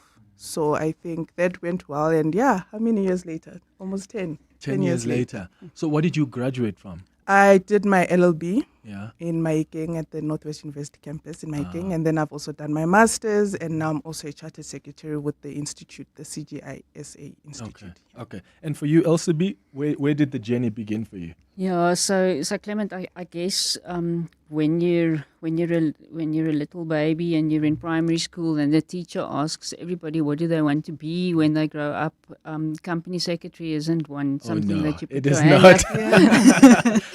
up. So it happens by accident, I think. Tshwane says. I also studied law, and then I was one of those people who didn't want to do articles after law. So I was clear I didn't want to be a real lawyer. Yeah. Like do contracts and all of that Yeah. boring stuff. So I had a bit of a hiatus, and then I bumbled into a job at a smaller audit firm where we did let's call it director appointments and resignations and share transfers. Basically all the company secretarial work that you would do as a junior in a corporate these days. And from there on, I actually started to like the company law bit of law, and it went from there. So you fall into this role sometimes. How many years has it been now for you? It's close on 30. Wow. Jeez, that's a Don't while. call me old. Okay, so what do company secretaries do? How would you describe like your day-to-day, like basic responsibilities? Yeah. I think in trying to simplify it, I do believe we play the role of being the center of governance for companies. So our main stakeholders would be your board of directors and then obviously also your executive committee. So we support them in terms of the decisions that they make, making sure that they make the right decisions, follow the right processes, be ethical about their decisions, and also making sure that they're aligned to the law. So hence the law portion of it is actually also a center of what we do. So governance and law are very much strongly aligned. And then you would also then obviously prepare for meetings as well, making sure that, for example, decisions are not only made in a meeting room, there's also meetings that are made as a written resolution, which is usually over emails, and we use platforms for those things as well. So also making sure that we keep to the standard that we need to keep, even when we make decisions outside of the boardrooms as well. Ah, I see. Yeah. So then you work both with the executives and the board. Correct. Yeah. Okay. And do you have your own team? How does it work? Yeah, it varies. So it depends on how big the organization is. So in a big organization like ourselves, we've got a team of individuals who will look after the various companies. So there's a holding company usually, and then subsidiary companies. And we have a team of professionals who look after the corporate governance services of the various subsidiaries and then the holding company. In a smaller entity, you would find the company secretary being the lawyer, the compliance officer, the risk officer, and so a number of items that individual company secretary would need to fulfill and roles that they discharge. So it could be, you could be a one-man band, or you could have a team of people. It all depends. Okay. So in cases where there's conflict between the board and the executives, how do you manage that? As uncomfortable as it can get sometimes. Yeah. Basically, you are the door. You are the line between the two. Yeah. And I think I've had a couple of instances myself where I had to handle conflicts. But I think one of the things that have helped me is the relationships that you automatically build within this role. You build a relationship with the board members, you build a relationship with the executive committee members. So whenever there is a conflict, I think that's what helps also, just to try and align them, because usually it's built from misunderstandings, also maybe misalignment in some points. So it's usually easy to resolve, but it's not easy to be in it. But yes, we do play that line as well. Yeah. And your role is to ensure sustainable decisions in the end. So that's the focus always. Yeah. And when there are governance failures in the company, where does the company secretary's accountability begin and end? Do they call you first and say, we've got a problem? So a governance failure happens not for just one reason. There's always a number of factors that will play together to facilitate, if one want to use that word, a governance failure. And our role is, unfortunately, to call out if rules are not followed and if decisions are not made in accordance with best practice corporate governance or within the rules of the company. And it requires us to be steadfast and calm and saying that we need to be within that framework that is set, because that is expected by the shareholders, who are ultimately the owners of the company and have asked you to fulfill that role, because our role is a statutory role that's in the Companies Act. So it's prescribed as a role that needs to be appointed specifically for that reason, to protect. Fascinating. 16 minutes after 10 o'clock, we are on our Across the Desk feature this morning hosting company secretaries. And if you are in this space yourself, I'd like you to join our conversation, or maybe this is something you want to get into one day, and you want to know, what do I study? What do I need to prioritize in order to find myself in Charmaine's or Elsabee's shoes? Give us a call on 011-883-0702. You can send WhatsApps as well on 072-702-1702. Aubrey Masango. Weekday evenings, 8 to midnight. Professor Jacob Mofokeng, criminologist from UNISA. Do you think that the Parliamentary Ad Hoc Committee has been successful in what it set out to do? What we can say is that we saw that there was a false transparency. It successfully brought explosive internal police dynamic into the public eye. The existence of powerful shadow figures like Chief Musumi, whom high-ranking officers were initially too afraid to name. And then it made us to be able to ask, important questions. Who opened the door for Chief Musumi? Aubrey Masango. 8 to midnight on 702. 702. Stand a chance to win a share of a red-hot 3 million rand with the Hollywood Bets Spinner Zonke jackpot race. Enter the chase and enjoy a feast of fun where every spin could unlock riveting rewards. To start your adventure, bet 2 rand or more on selected habanero games every Wednesday, Friday and Saturday between 8:30 and 10:30 p.m. The racing revolution starts now. Dive in and prepare to take top spot. T's and C's apply. Hollywood Sportsbook is a licensed betting operator. No persons under the age of 18 years are permitted to gamble. Winners know when to stop. South African Responsible Gambling Foundation toll-free counseling line 0800 006 008 or WhatsApp help to 076 675 0710. Hey, today could be your last day stuck in the middle of taxi mads and 4-4 overload. Get the Haval Jolion Pro Limited Edition from only $4,699 per month with Apple CarPlay and a panoramic sunroof to start your journey to ultimate freedom. Visit gwm.co.za for T's and C's and to book a test drive. GWM. Go with more. Brought to you by GWM Finance, a division of Westbank and authorized financial services and registered credit provider. Some moments are personal. Some spaces are professional. All of them deserve care. At Frond and Filigree, we create handcrafted floral experiences for life's meaningful moments and the places where they happen. From birthdays and anniversaries to hotels, offices and events, our bespoke arrangements are designed with artistry and intention. Because when flowers are done right, they elevate every moment. Visit frondandfiligree.co.za. Zakes owns an electrical business that lit up the neighborhood. Literally. One small spark, one big legal nightmare. But he has public liability insurance from Budget.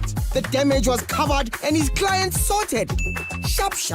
To get public liability cover, visit budgetinsurance.co.za. Budget Insurance, official insurer for good South Africans.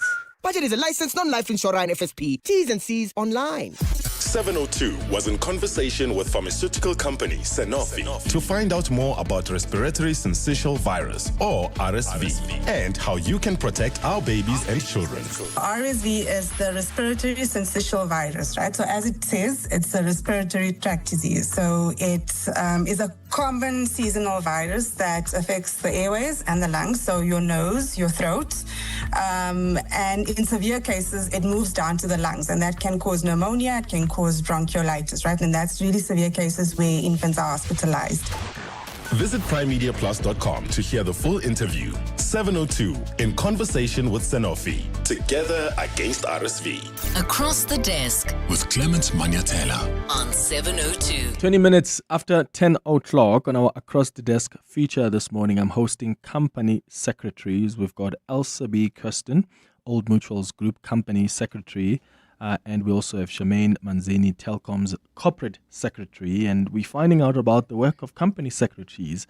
We'll find out what's the most challenging thing about the job, what's the most exciting thing about the job. But as you've heard so far, I mean, this is a role that's considered central to good governance. In fact, under the Companies Act, this role carries serious legal weight, ensuring that companies comply with regulations, they uphold ethical standards, and operate with accountability. I've got some of your voice notes coming through on 072 702 and 702. I'm going to ask you, Tshwane and Elsavi, to just put on these headphones.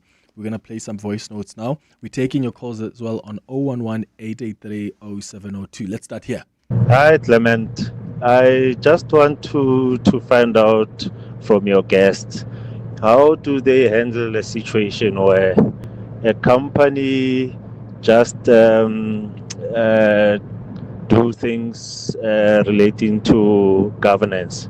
It's just on paper, like for instance, some commitments and policies required for governance. they will be just on paper, but the practice are opposite of what the company is supposed to do to comply with corporate governance issues. This is just based on my experience and observations with most companies where they just tick boxes, but the practices are different. Bazooka from Pretoria. Thank you for that question, Bazooka. So how do you ensure then that companies deliver on policy related to good governance?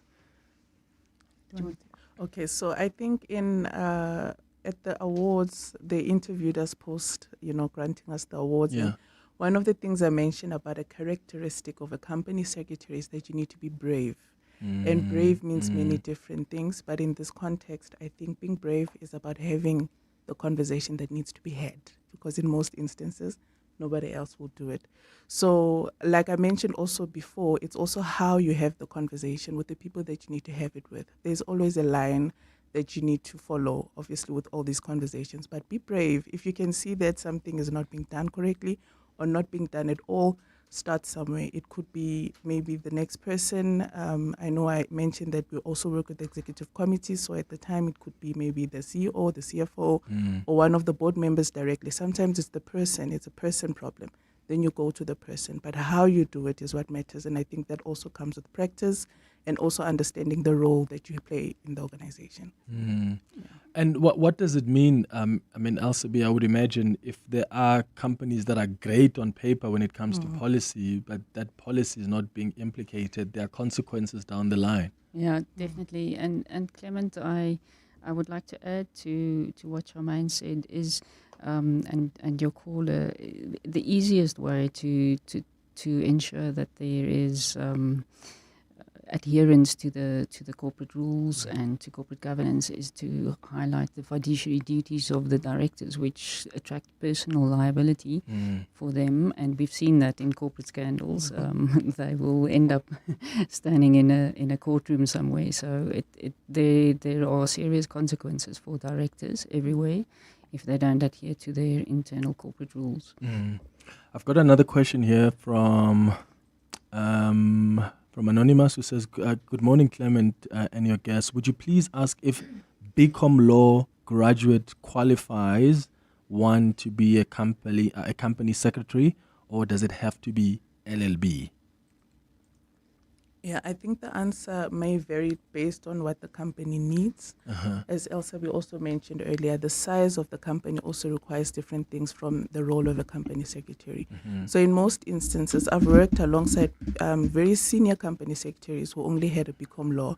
But I think there's also a bridging gap now with the institute, which is the CGISA, that have now enabled us to go and write your exams and study via them to actually become a chartered secretary. So wherever there's a gap, there's ways to fill it. But I think it also depends on the needs of the company based on the role that they need the person to actually acquire into. Okay, great. And then there's a question here about the biggest risks, from your observation, the biggest risks that companies face today from a governance perspective. Do you think there are specific ones, given our context in South Africa?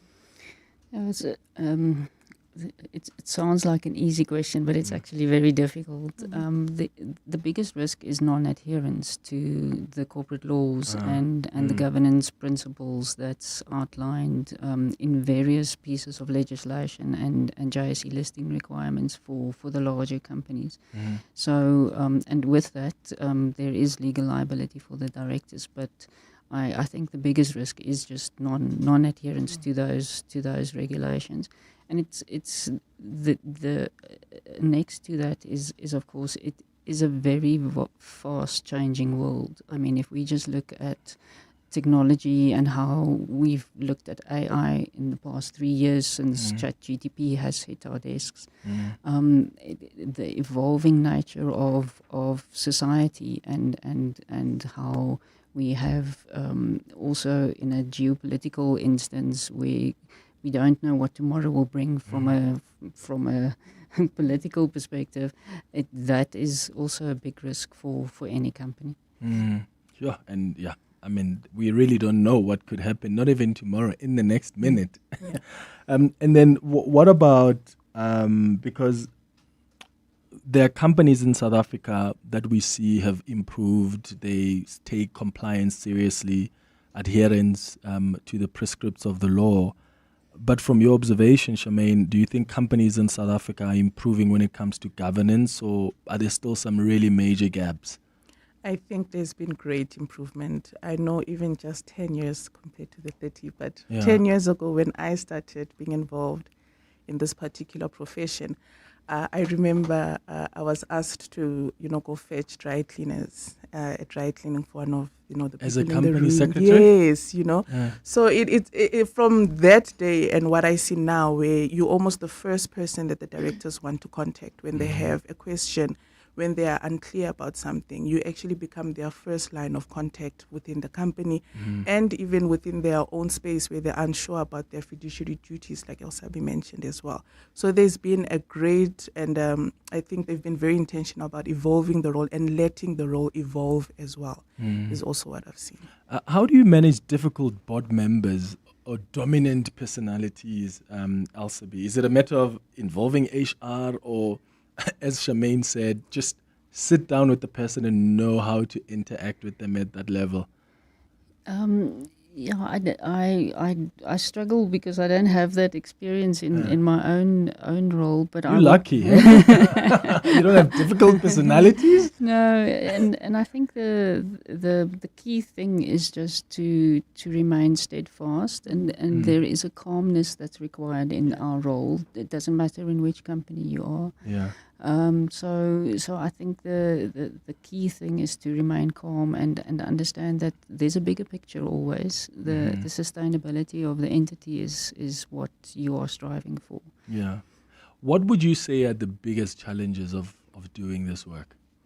I think managing the relationships across the board, because we deal with very senior people that are very knowledgeable in their respective areas. So having to have a group of people with different backgrounds and possibly different understandings, like she mentioned as well, that to meet a common goal, I think that's an everyday challenge. But we have things in place to make that easier, like policies, like practices, like the meetings that we have. I mean, we are privileged in that we are one of the people that actually help prepare the meeting documents for that section. So you also help in terms of making sure that we stay aligned, and I think that's the biggest thing. Make sure that everybody stays aligned, which gives less gaps for those things to come in between. And for you, what would you say is the most difficult thing? Yeah, my most difficult thing is the continuous legislative changes. So we've had significant changes over the past year or so. We've had a new King Code, we've had new JSE listing requirements, we've had changes to the Companies Act, and it is the changing environment. I think that's the key thing for me at this point. Does that become your responsibility to make sure that you've got a finger on the pulse to check if regulations are changing? And correct, and making sure that is implemented in the company and that the board is kept up to speed. It's 10:30. Let's get the latest in Eyewitness News headlines. When we come back, we're going to come to your WhatsApps. I see more of your questions that are coming through on 072-702-1702 for the company secretaries that I'm hosting this morning on our Across the Desk feature. We'll start with them after the headlines. Spiso, good morning. Thanks, Clement. Good morning. The Johannesburg Metro Police Department says it will lay charges against one of its officers for using state resources on alleged crime boss KT Molefe. In a statement this morning, the JMPD says its investigation into Johannes Magwetya's conduct found that he was in breach of a vehicle policy. Magwetya was placed on suspension during the probe last year. 3 suspected money mules are facing charges of money laundering and fraud related to a 14 million rand dating scam in the Western Cape. Asanda Dwesini, Nompelo Fatman and Sean Lewis made a brief appearance in the Muizenberg Magistrates Court. They were arrested by the Hawks' Serious Commercial Crimes Unit. And a tropical cyclone has lashed Australia's northern tip, hitting remote coastal towns with the strongest winds seen for a very long time. The severe tropical cyclone made landfall at the northern point of Queensland state, affecting the coastline. And those are the headlines. This EWN and more at 11 or as it happens. EWN Traffic. Well, traveling on the N12 as well as the R24 West, we still have got heavy traffic volumes. This is between Edenville Road and the Giluli's interchange. There's also queuing traffic on the N3 North just as you approach the Van Buren Road exit. Please be on the lookout there. In Devland, we've got delays on the Golden Highway. This is between the N1 and Union Avenue. Please approach with care. And in the city of Tshwane, some delays reported on the R80 South approaching the hairpin bend. This is due to the roadworks that are taking place along this route. Please be on the lookout. More updates coming up. Stay tuned. There's more EWN on air, online, and on the EWN app. Take a ride back to the greatest decades in music. Because Saturdays on 702 are all about timeless tunes. At 10 a.m. Kenny Maestri sets the stage with the greatest hits of the 80s and 90s. At 2 p.m. Pushaza Sibia keeps the nostalgia flowing with more classics you can't help but sing along to. Then at 5 p.m. Richard Mwamba celebrates the sounds of the continent with This Is Africa. It's more than just music. It's your Saturday wrapped in the sounds you love. Only on 702. 702. Let's walk the talk. With Outsurance, saving on your car insurance feels like hitting every green robot on your way home to work. 35-year-old Zanai saves a whopping 1,180 Rand on her 2017 Mercedes-Benz GLA. Get a quote now, and if Outsurance can't save you money, just ask for 500 Rand or 1,500 Rand if you've been claim-free and with the same insurer for 3 years. Get savings or cash. SMS out to 45142. That's out to 45142. Outsurance, licensed to insure an FSP. T's and C's and information online. Why worry about getting lost when you can discover so much more? Don't settle for a pavement 4x4. Get the Tank 300 from only $7,399 per month with off-road navigation that helps you stay on track. Visit gwm.co.za for T's and C's and to book a test drive. GWM. Go with more. Brought to you by GWM Finance, a division of Westbank, an authorized financial services and registered credit provider. Mzansi, forget the weather forecast. Powerball and Powerball Plus are making it rain lots of cash this March with a staggering 155 million Rand in total guaranteed jackpots this Friday. Don't delay. Play Powerball for 107 million Rand and Powerball Plus for 48 million Rand today. Buy your tickets now in store on nationallottery.co.za, the mobile app or cell phone banking. Panda, Pusha, play. Players must be 18 years old to play responsibly. E2 is the proud operator of the National Lottery. Gauteng is currently experiencing high water consumption. To avoid water interruptions, residents are urged to use water sparingly to allow equitable supply. Act now, save water. Every drop counts. This message is brought to you by the Department of Water and Sanitation, Rand Water, Gauteng Provincial Government, City of Johannesburg, City of Tshwane, and City of Ekurhuleni. Across the desk with Clement Manyathela on 702. It's 25 minutes before 11 o'clock. We're hosting company secretaries on our Across the Desk feature this morning and finding out more about their work, their responsibilities. We've got Elsabi Kirsten, who's Old Mutual's Group Company Secretary, and Shamaine Manzini, Telkom's Corporate Secretary. And I'm taking your calls on 011-883-0702. WhatsApp's on 072-702-1702. I've got a few questions here. On the WhatsApp line, Noni is asking, morning Clement, does the company secretary have a finger in the HR pie? For instance, policy formulation or implementation? It varies. It varies, Clement, and it depends on how big the organization is again. So in certain organizations, the company secretary would be responsible for that kind of policy from a human capital perspective. In larger organizations, there are specific experts that does human capital for, they are the subject matter experts on human capital, and they will be responsible for that policy. Mm-hmm. So it depends. But in smaller organizations, traditionally, a company secretary would get involved in that. And then another one here says, Clement, this is Tuli here from Pretoria. I'm currently registered with CGISA and preparing to write my board level modules. I hold a BCom law degree and I'm very interested in building a career in governance and corporate secretary roles. However, I have not yet had the opportunity to gain practical experience in this field. I've been applying for committee secretary positions without success, and I believe that mentorship could significantly help me develop the necessary skills and industry insight. Could you please ask your guests to advise on how one might find a mentor in this field?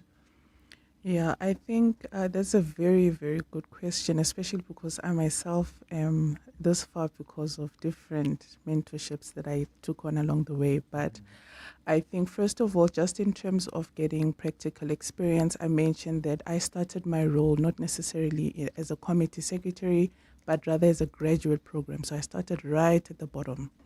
And sometimes that's also what it takes. I mean, I know a lot of people are asking me, you did 4 years just to do this kind of, role, and then I understood where I was going. So also being able to take up even maybe junior level opportunities. But I think also in terms of her question about mentorship, sometimes it doesn't have to be an actual mentorship program. You meet somebody, which requires you to meet somebody. So networking becomes then an aspect of it.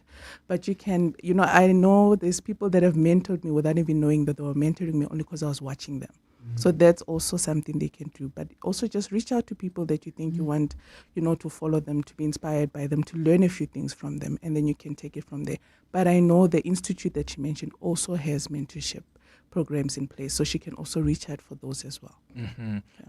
Has that worked for you as well, mentorship? Yeah, not formal mentorship, Clement. For me, as Charmaine says, one learns from different people, and our role is you need to know a little bit about everything. So one needs to be curious in your day-to-day business, and you need to be curious specifically when I was starting out as a company secretary. I used to read as much as I possibly can. I was trying to get as many mailers from even international corporate governance institutes, and there are heaps of them around. There's some of the large audit firms that have apps that you can download, and they will send you notifications about best practice governance. So you don't necessarily need someone. You can do self-taught through various pieces of information that lands in one's email. But the networking, which Charmaine mentioned, is quite an important thing. It's because you pick up little tidbits from people that's in the industry. Yeah. So where is the best place for people to just try find themselves into to network, Charmaine? Where must they be playing? Yeah. I think outside of work, because I was fortunate enough to have colleagues around me, but I think the Institute is a great place. They have a website, and there's other, like Elsa also mentioned, there's international platforms as well that you can play into. They actually hold networking events, but you also need to be able to pick up on some opportunities. I've attended some events that were not necessarily networking, but it was things that I was interested in. So also opening up not only for governance matters, because you need to know a little about something. So even I've attended finance events, I've attended tax events, because you need to know something about something in this role. Do you need to know about what's happening in the world? Like, must you keep your pulse on the news and read? Very much. Yeah. Yeah, very much so. All right. There's some WhatsApp voice notes that have come through on 072 702 1702. Hi, Clem. Can you please ask your guest to elaborate the difference between a receptionist, and a company secretary? Because a lot of people think our role is as receptionist. No offense to receptionists. Thank you so much for that. Yeah? No, absolutely. And it's funny because, like I mentioned in my first interview, I think I went in there with senior company secretaries in the room. And when they asked me, what does a company secretary do? I told them, you make good coffee, you do printouts. Yes. So I understand, and I still have to answer that question even until today. So definitely different roles. I mean, like we mentioned, a company secretary is a statutory role. So it's very, for example, in the Companies Act, you can find actually the Companies Act does say something about what a company secretary is expected to do, but very different roles, because a receptionist is most companies actually want a company secretary to be a qualified somebody. It's not always LLB. I've met people that do that are actually chartered accountants, and they are also company secretaries. So very different. Company secretary is a very senior role actually as well, because you already, I mean, in my first role as a graduate, I was already attending board meetings. So very different. I think the best thing you can do is read up about it, because then you might not be able to say everything today. Yeah. But a company secretary is a senior role. You are required to know a lot about the law, to know also a lot about governance, and then also what's happening around the world. And yeah, I think. Here's another WhatsApp voice. Good morning, Clement. This is Minka in Mondio. I just wanted to ask the company secretaries, what are the junior roles that a person can get into right off the bat from having like an LLB before I get the CGISA certification? So what junior roles can I apply to that give me, just entry into this field so that I can scale as time goes on? Oh, great question. Yeah, most companies will advertise for something called a company secretarial assistant, which is, I mentioned earlier, I started off my career as where the only thing that you do is you would make sure that the share register is up to date, that directors are appointed, that the statutory records of the company is kept up to date. So it's a fairly administrative role at that point, and but there you learn the basics, and it gives you such a good foundation for being able to then advise as you progress through your career. So I would say that that's what our listeners, if they're interested in the field and they want to start out at, that they should look for. Yeah. There was a question as well related to that about the growing career path. Someone was asking, is this a growing career path for young professionals? Absolutely. And I think what I've loved most about this role, it is what you make it. So I've been in spaces where I took over and I saw gaps where I thought, actually I can get involved in this, sometimes even across different departments, because you know something that most of the other departments might not necessarily know. So you can even grow your own role within your own lines. But it's definitely growing. I mean, even within the same company, sometimes even like we mentioned as well, the size of the company also exposes you to different things. Yeah. Mm-hmm. Okay. I've got some more questions from the listeners that I'll get to in a moment. But I want to ask you about the future of this profession. Where do you see it? You spoke a little bit about AI earlier, Elsabe, but where do you see the future of this profession of company secretaries? Yeah, we talk a lot about AI and its impact on this role, and it was in Mumbai actually where one of the participants mentioned that AI can help us see whether there's compliance with legislation, so it will help you in that sense. But AI can't teach you ethics, which is a human thing. So we will always have that that we need to advise on, which is your more grey areas. So we think that the role will just expand because we need to govern AI as well. We need to make sure that that whatever we use in terms of AI is used ethically, that people don't take your data and go off and do something unethically with your data. So we believe that this role will continue to evolve. How do you think we compare globally in terms of the standards of company secretaries? I think we have one of the best governance frameworks, actually, which is held within South African, soil. So, a great. I mean, for example, in the global awards that you mentioned, I mean, SA took home three of those awards. Yes. So I think we're doing actually phenomenally. I think we're very proactive about it. And we have opened up the landscape where we are discussing this kind of matters. And people are coming up. For example, we have events now when it's a company secretarial event, but there's people, in different professions that also attend because they're interested in things that company secretaries talk about and what we do as well. Mm-hmm. Yeah. All right. We're going to come back and wrap up with some more questions from our listeners. 072 702 1702 is where you can send your questions It's now going up to 13 minutes before 11 o'clock. In life's most challenging moments of loss, compassion can be your greatest comfort. You shouldn't have to face the financial burden of losing a loved one by yourself. Rest assured, Clientele's funeral plans pay out cash within 24 hours. You can cover up to 13 family members on one plan, ensuring all your loved ones are taken care of, and 3 children are covered at no additional cost. With Clientele, you're not just buying a plan, you're also buying peace of mind. When the time comes, you will need to make important calls with your 200 Rand airtime you will receive when you claim. Plans offer double accidental death cover, as well as transport, grocery and unveiling benefits. Apply today, it's easy. There are no medical examinations and no paperwork. SMS funeral to 31586. That's 31586. Clientele Life is an authorized FSP and licensed life insurer. T's and C's online. Standard rates apply.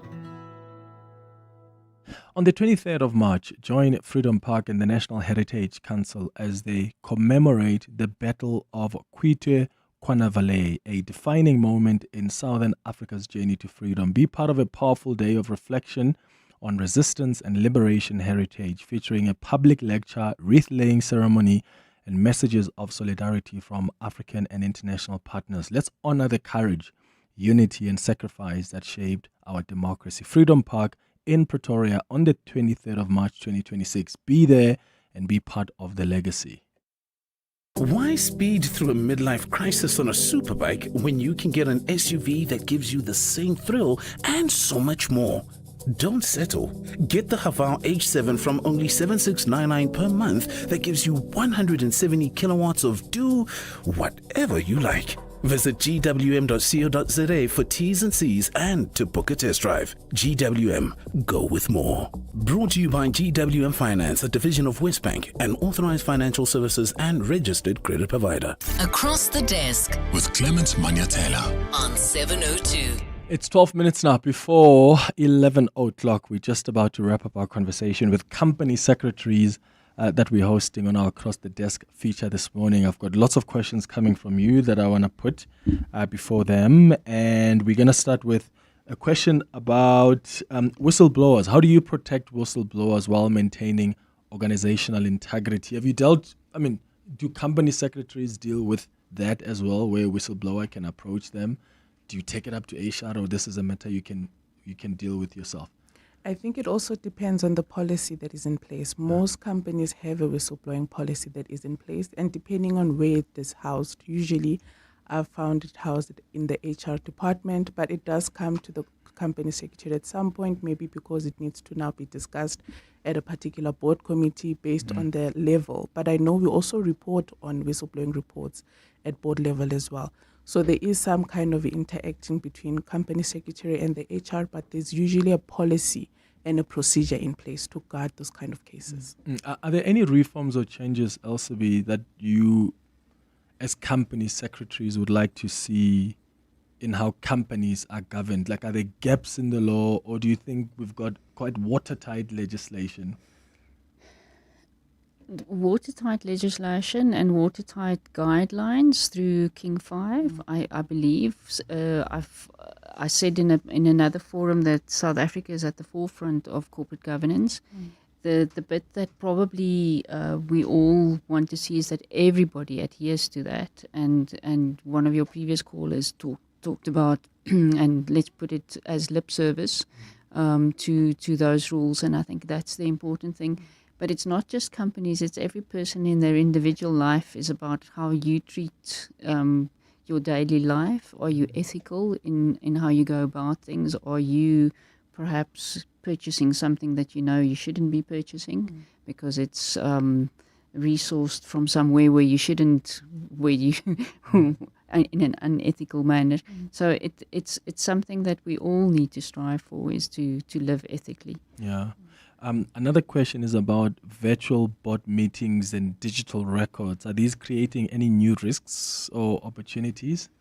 Yes, I think definitely both. Yeah, I mean, it's a great opportunity in terms of being able to digitize, as far as possible. But obviously, the risk also in managing what people do with those platforms. So it's both a risk and an opportunity, but putting things in place like policies and procedures, I think helps almost streamline the risk as well. So it's not a risk that you can't manage, it is manageable. What happens now, like, because since COVID, most of the board meetings, are they physical or most of them are still No, most boards have reverted back to physical, but it has created the opportunity to, when you have an ad hoc meeting, to then have something on screen. So that's easier. In the pre-COVID days, we used to have telecons or video cons, so it feels all very remote and old now, but that's where we are at.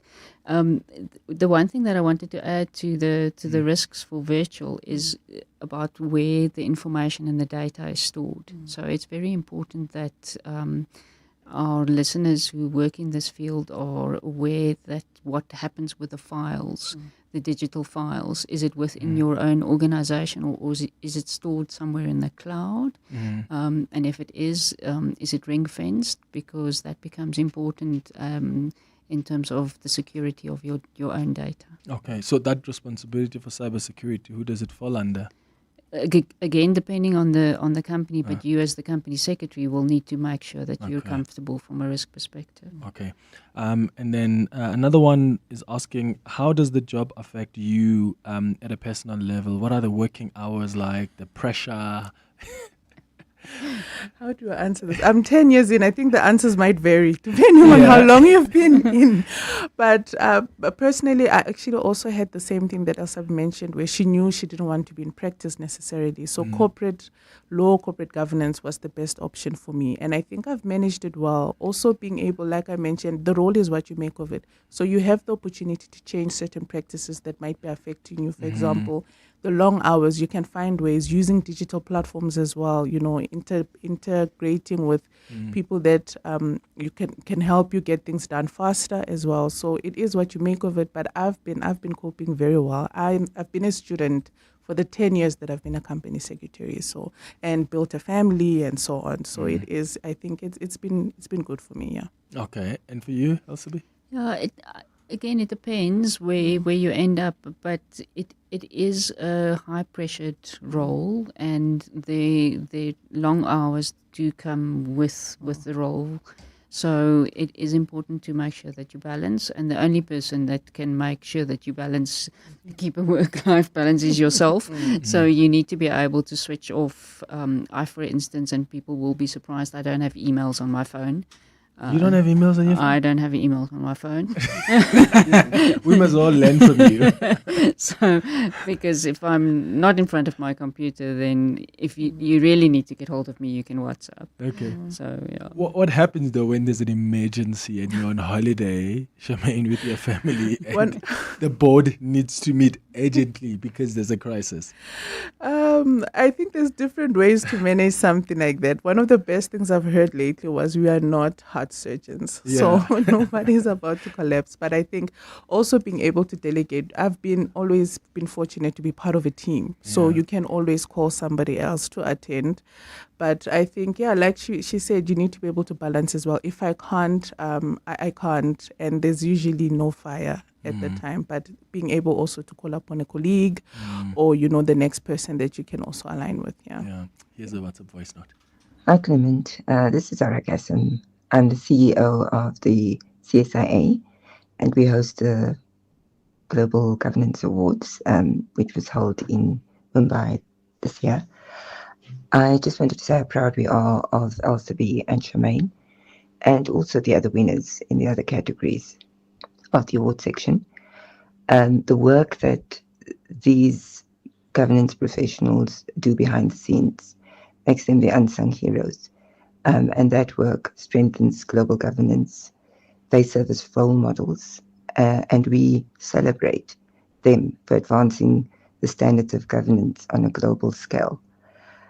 This profession is going from strength to strength, and I want to encourage all the young people to really look at the governance professional role. It's a critical role. It's a strategic role. As an advisor to the board, and also as a custodian of governance. Thank you.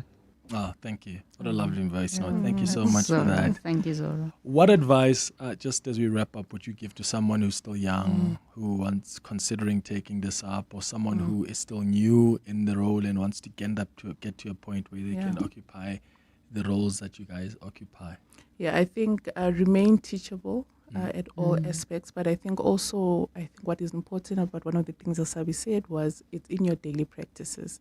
So how you carry yourself every day will impact how you fulfill any role, really. But specifically when it comes to the role of a company secretary, I mean, ethics is very important. It's the front liner, and it differentiates you as well if you're consistent with that practice. So be able to build yourself, I think, be deliberate with your self-development, and then also the networking opportunities that you can get, take them, and enjoy. I mean, life is short as well, so you want to be able to enjoy what you're doing every day. And your advice, also?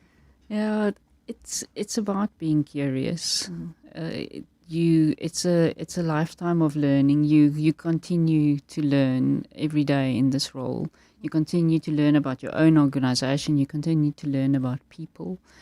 You continue to learn about your own sphere of reference. So it is about staying curious, staying up to date, and not being afraid of hard work.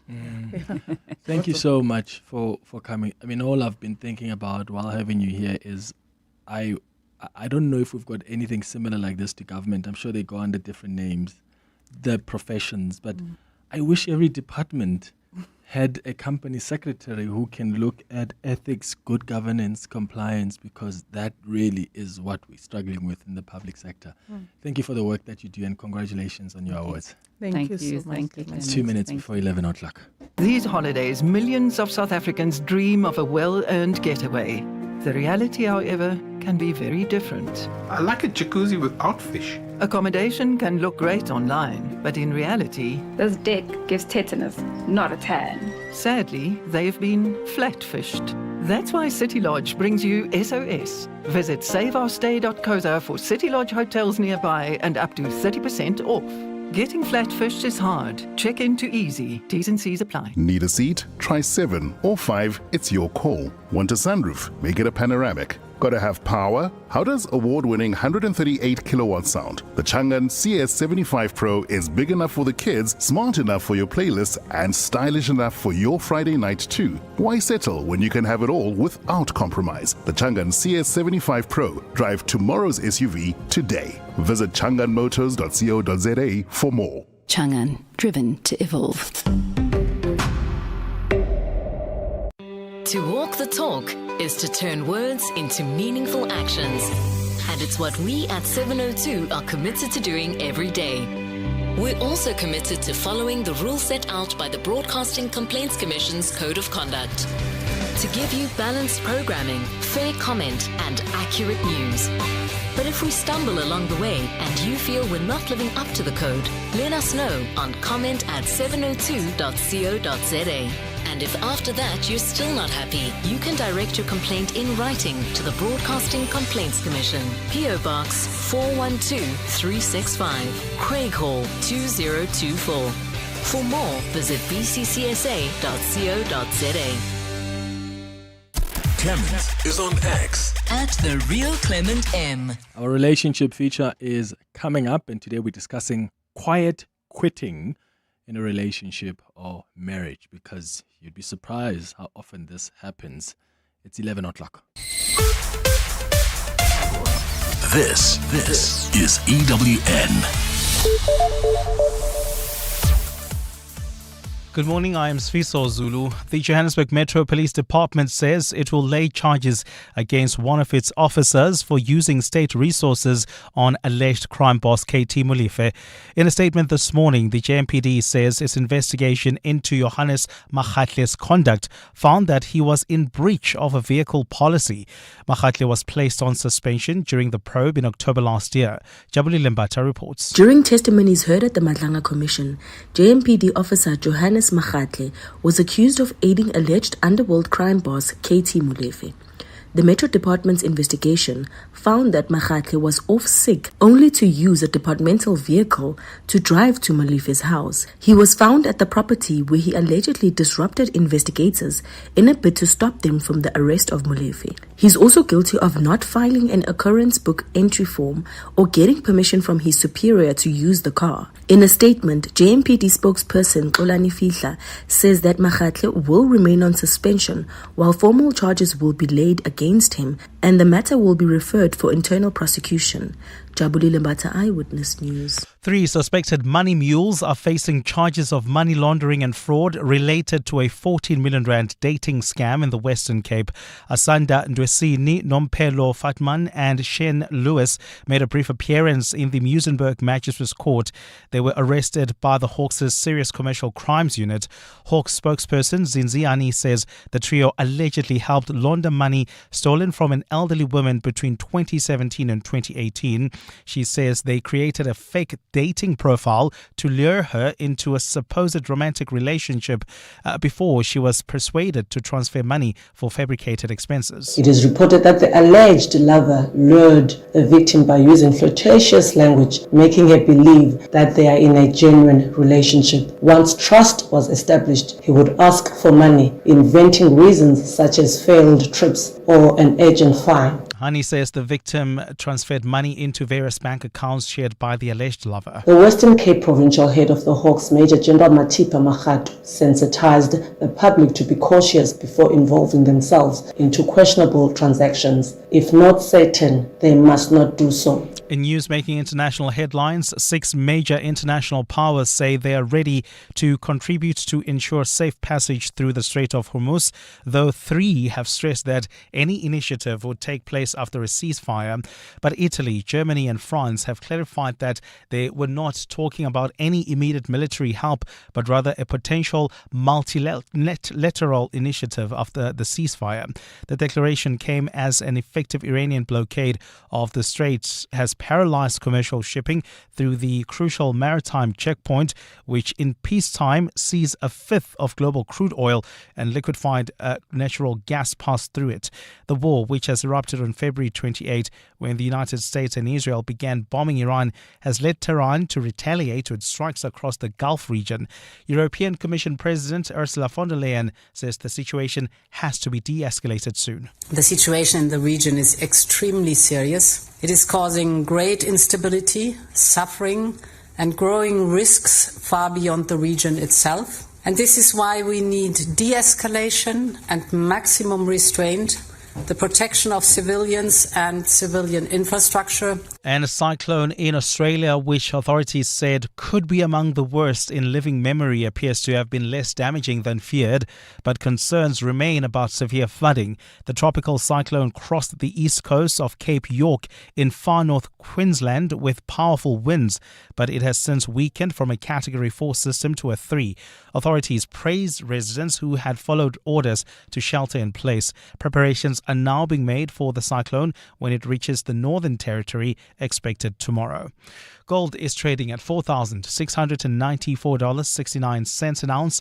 The rand is at 16.80 to the dollar, 22.56 to the pound, 19.45 to the euro. Brent crude oil is at $107.37 a barrel. And in the traffic in Lanseria, there's been an accident on the N14 East. This is right near the R114. It's causing heavy traffic volumes. Please be on the lookout there. Try to use the other roads like Cedar Road as well as Bayers Nadia Drive as an alternative while traveling on the M2 West. We've got some issues between the Crown Interchange and Main Reef Road. A partly cloudy Friday in store for Gauteng with showers expected. The temperatures will peak at highs between 27 and 29 degrees. The top story in EWN this hour. The Johannesburg Metro Police Department says it will lay charges against one of its officers, Johannes Magwenya, for using state resources on alleged crime boss KT Molefe. EWN, in touch, in tune and independent. For the latest, visit ewn.co.za or download the EWN app. You're with Clement Manyathela on 702. Let's Walk the Talk. Streaming on the Prime Media Plus app. DSTV channel 856. 92.7 and 106 FM.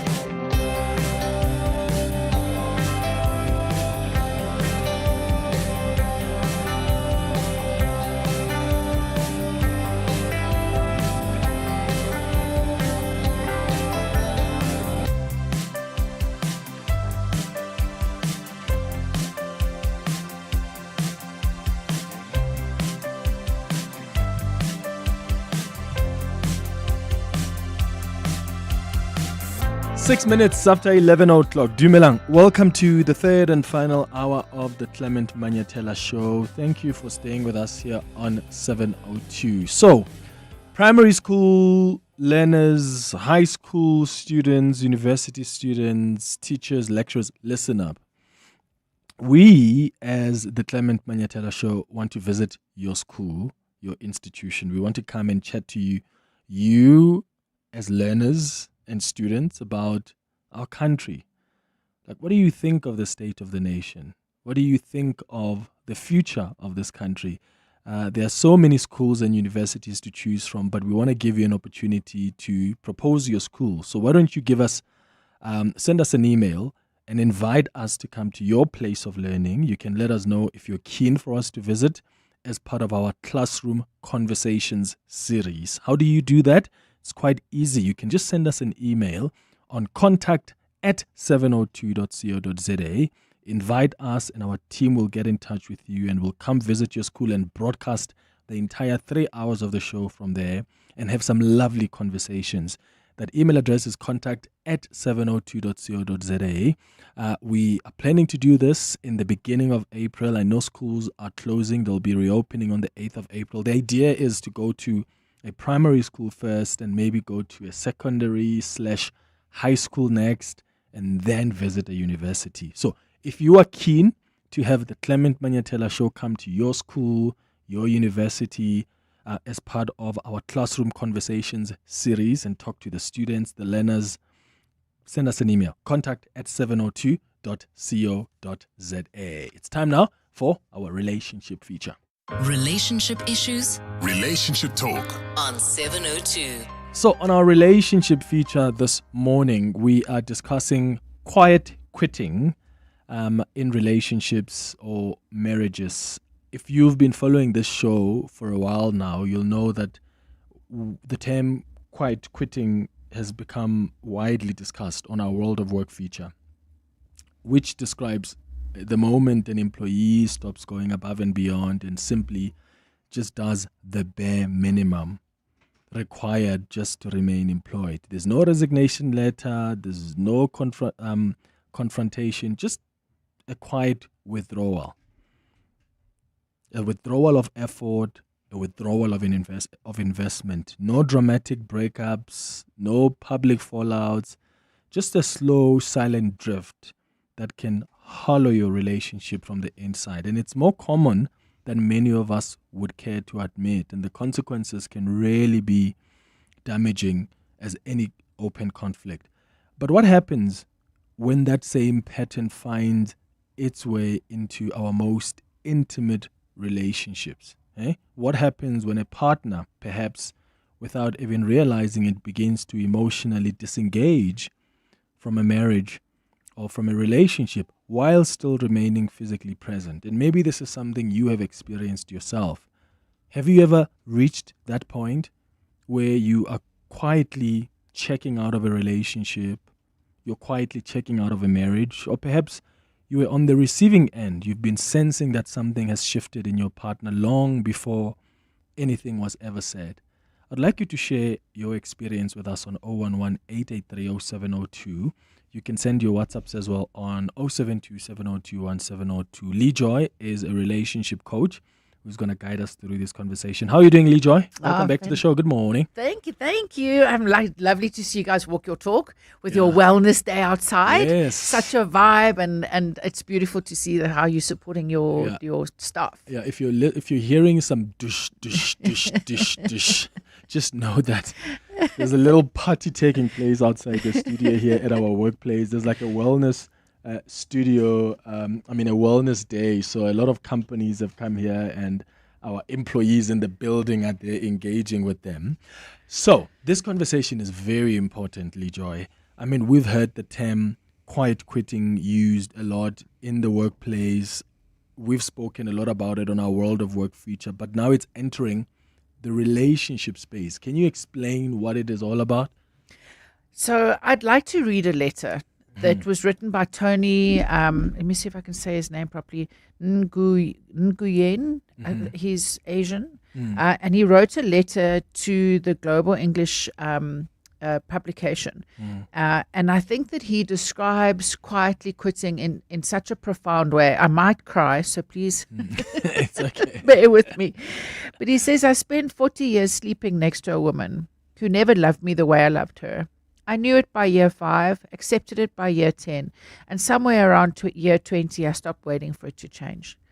She stayed anyway, through the 18-hour days when I was building the restaurant, through the nights I came home smelling like fish sauce and fire oil, through all those school plays I missed because Saturday night service didn't care that your kid is playing a tree in a spring musical. You can tell when someone loves you and when someone has decided to love you.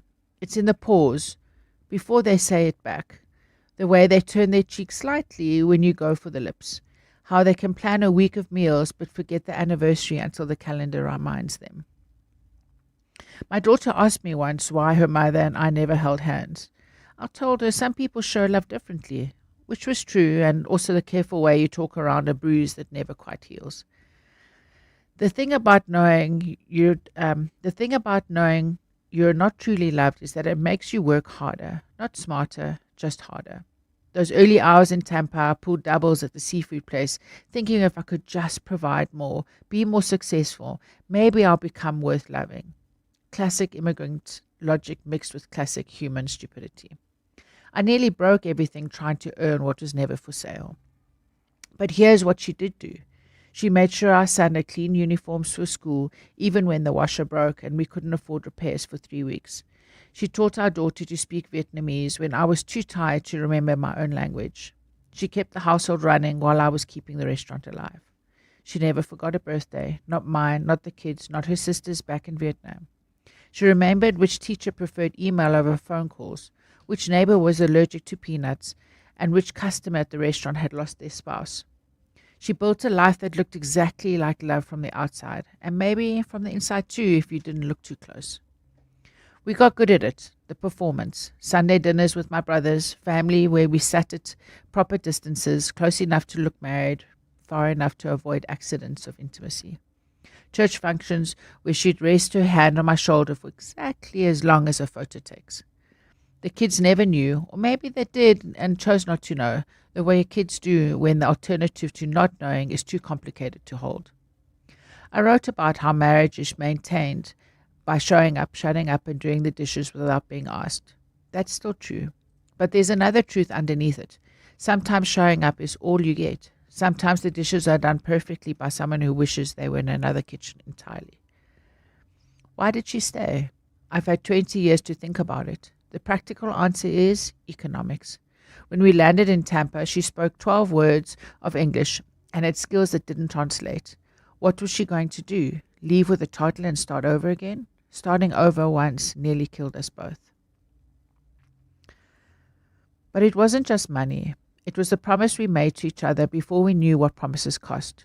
It was the fact that she took vows seriously even when the feelings behind them had shifted into something more like business partnership. It was probably also that she did care for me, just not in the way that makes your heart race or your hands reach out involuntarily. She cared for me like you care for a reliable car. You maintain it. You appreciate it. You might even be fond of it, but you don't love it. Running a restaurant teaches you that not every dish needs to be a masterpiece. Sometimes good enough is good enough. Sometimes reliable beats remarkable. Sometimes the customer just wants their photo and their spring rolls crispy. Faux hot. And that's a dish. And their spring rolls crispy. They don't care if you put your soul into it. Our marriage was like that.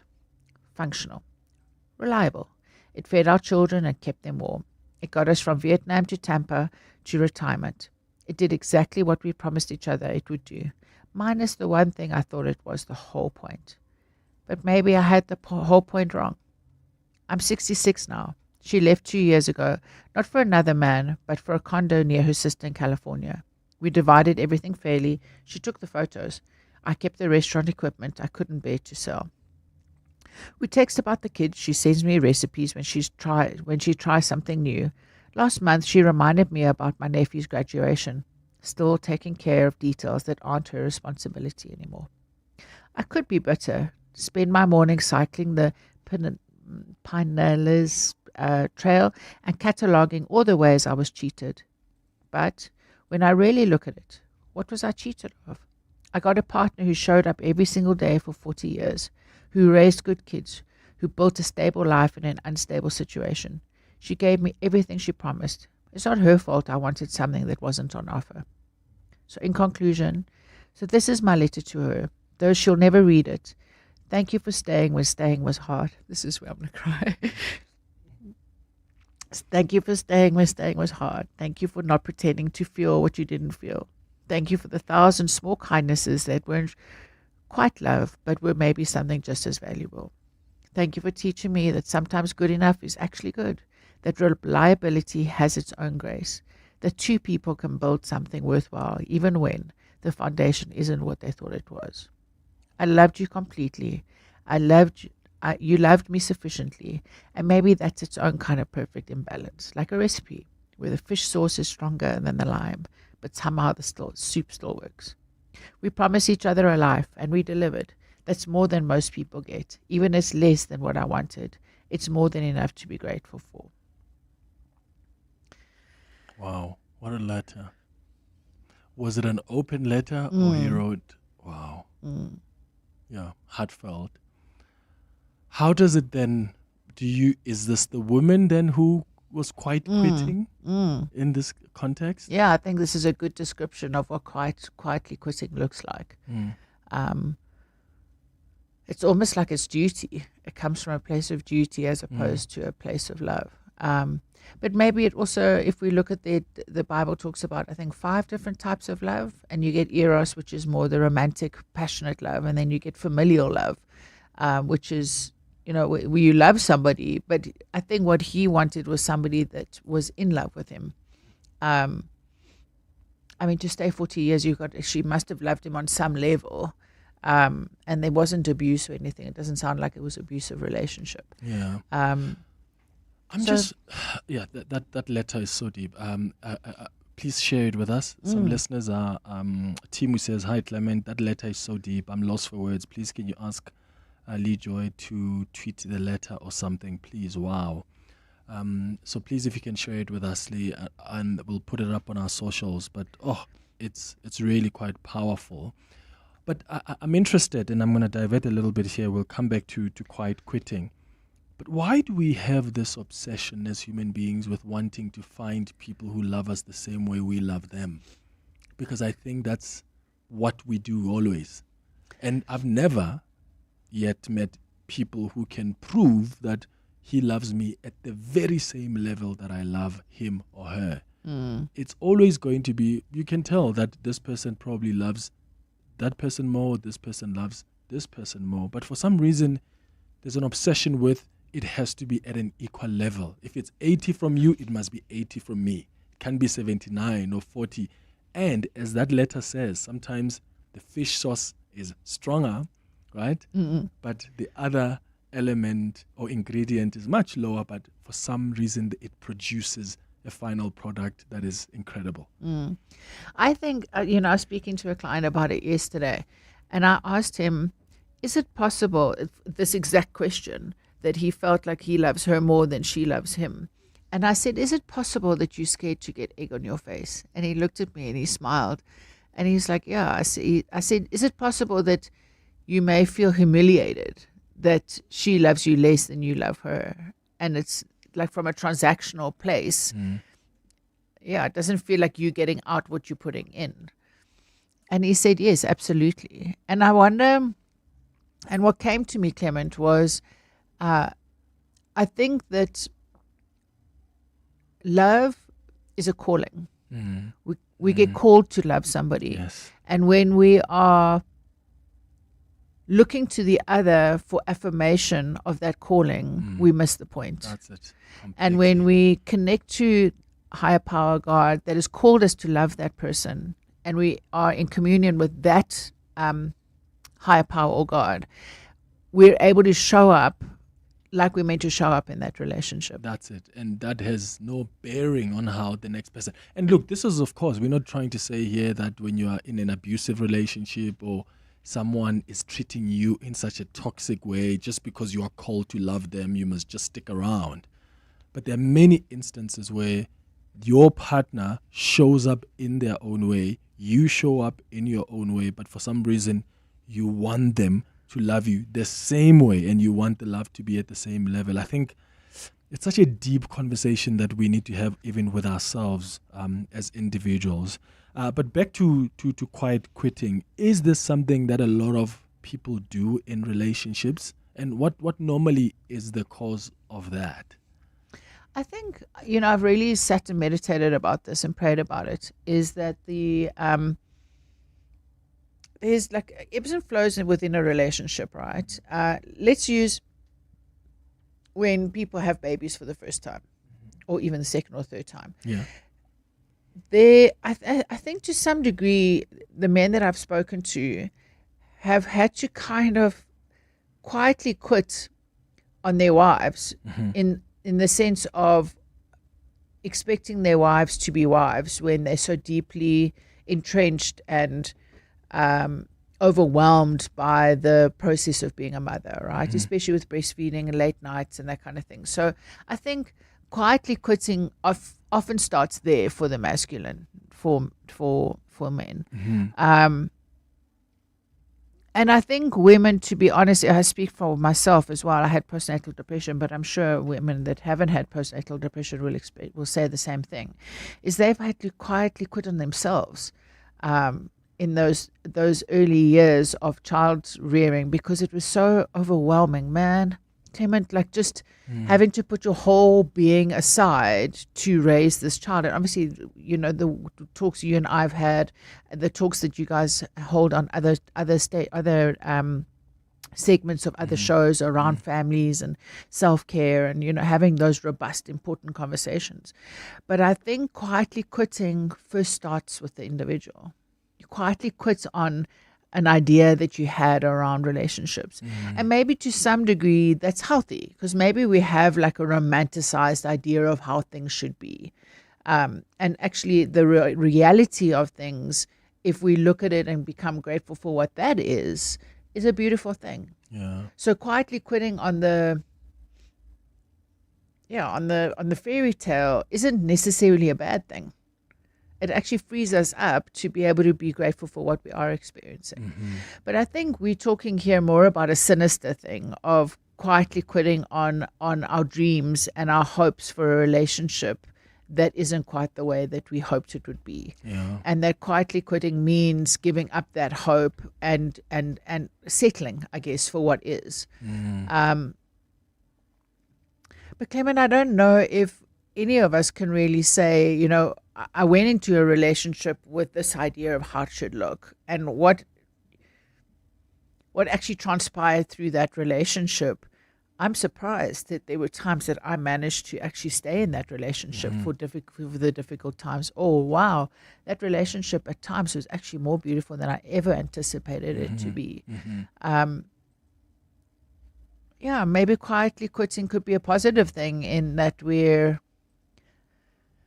suspend our expectations and our ideas of how things should be and show up with presence for what is and being grateful for what is.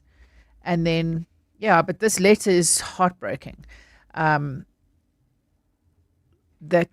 Here Tony talks about not being passionately loved. That's what the gist of his letter.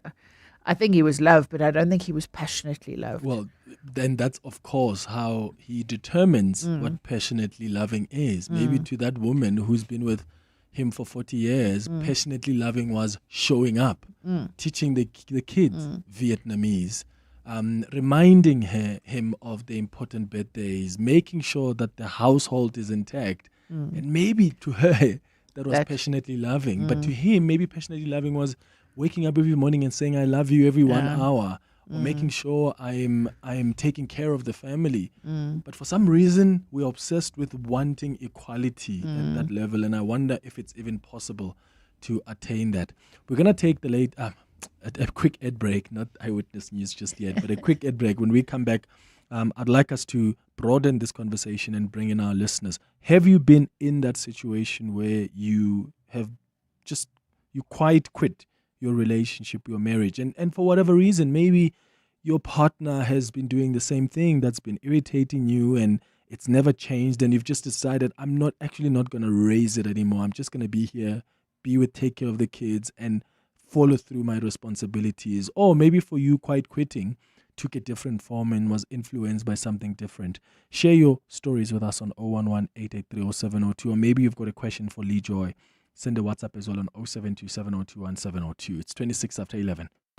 Clientele is here to safeguard you and your family with compassion because life happens. Be part of a family that truly cares. Our funeral dignity plans have helped South Africans bury their loved ones with dignity for more than 30 years. Let us help you create a meaningful tribute that honors your life and those of your loved ones. We pay out within 24 hours and you will get double accident cover with a clientele funeral plan. Our plans are affordable. Pick the option that suits your needs. It's easy to apply. No medical examinations and no paperwork. SMS funeral to 31586. That's 31586.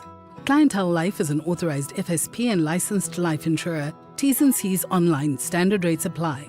Why argue with your teenage know-it-all when you can feel more in control? Get the Haval H6 from only $6299 per month with intelligent voice command technology that does not backchat.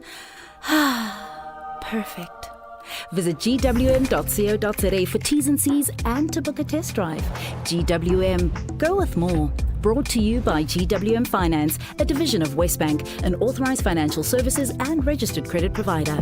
Brush, stroke, paint, color, protect, and admire. From roof paint to exterior textures and interior silk, Warrior Paints has it all. The product range and stylish colors are amazing. And what's more, Warrior Paints has crushed prices for incredible savings. Enjoy that good old-fashioned personal service you deserve. For price, quality, variety, and service, Warrior Paints is streets ahead. Warrior Paints, affordable, lasting luxury. Don't miss the 8th Annual Human Rights Festival at Constitution Hill from 26 to 29 March. We're bringing together social justice organizations, artists, and the community for 4 days of impact and inspiration. Join us for dialogues, exhibitions, Kiddies Village, the Book Fair, Film Festival, a music element with Friends of Blanco, 1,000 Drums in Solidarity, Gauteng Curator Makers Market, more music, and the We the People Walk and Fit City Run. Visit www.humanrightsfestival.co.za for more information. John Perlman.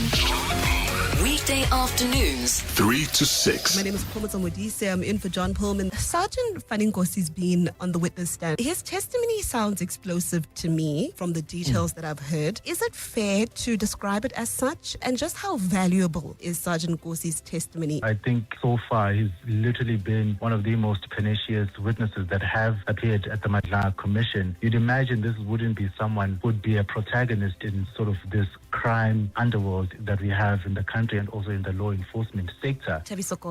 John Perlman. 3 to 6 on 702. 702 Afternoon Drive with John Perlman is proudly brought to you by Telkom Business. Possible begins here. 11:30, time for the latest in Eyewitness News headlines. We'll continue our conversation around quiet quitting in relationships or marriages with Lee Joy after the headlines. Mongezi, good morning. Thanks, Clement. A very good morning. The DA in Ekurhuleni has announced Katuchero Rasilingwane as its mayoral candidate. This morning's announcement comes after weeks of speculation, with Mike Waters widely seen as a leading contender for the position. Party insiders had described Waters as an experienced and strong option to lead the metro. The JMPD says it will lay charges against one of its officers for using state resources on alleged crime boss Katiso Katie Molefe. In a statement this morning, the JMPD says its investigations into Johannes Magwetya's conduct found that he was in breach of vehicle policy. Now, Magwetya was placed on suspension during the probe in October last year. And Sri Lanka has refused permission to the United States to station 2 of its warplanes at a civilian airport at its island south. Now, the request was turned down to maintain Sri Lanka's neutrality and to ensure its territories was not used for any military purposes that could help or hinder either side. Now, those are your headlines this EWN and more at midday or as it happens. EWN Traffic. Travelling in Amalgam, we've got delays on the M2 West. This is between the Crown Interchange and Main Reef Road. There's also queuing traffic reported on the N12 West between Edenville Road and the Glulies Interchange. While travelling on the N3 South, please be on the lookout for roadworks taking place, causing delays between Morafontein Road and Linksfield Road. If you're travelling towards the city of Tshwane via the N14 East, do expect delays approaching the R114. This is due to an earlier accident. While heading towards while travelling in Midrand, we do have an accident reported right along the N1 North. It's near New Road. It's causing heavy traffic volumes there. Please approach with care. That's your last traffic update from me, Amo Ramela Karabujali. We'll continue walking the talk with you on the traffic desk. Stay tuned. There's more EWN on air, online, and on the EWN app. Relationship issues? Relationship Talk On 702. It's 11:32. We continue with our relationship feature this morning, discussing quiet quitting in relationships. Many times when we have such conversations, so there are some of you who have not even been intimate with your partners for many years, and you've just been wondering what's going on. Could it be that they have actually quite quit the marriage or the relationship and they've decided to show up in this way and stay for whatever reason, whether it's for the kids or for the commitment they've made to you, or because they really are wanting to be part of this union, even though there are things that they may not be happy about. Have you been in that situation? How have you managed it? You can give us a call or send us a WhatsApp voice note. Anonymous has sent us a message here, and he says, "Good day, Clement. This quiet quitting in relationships is actually real. With me, my wife stopped touching me some years ago, and the red flags were there. But when you are in love, sometimes you deny that it's happening to you.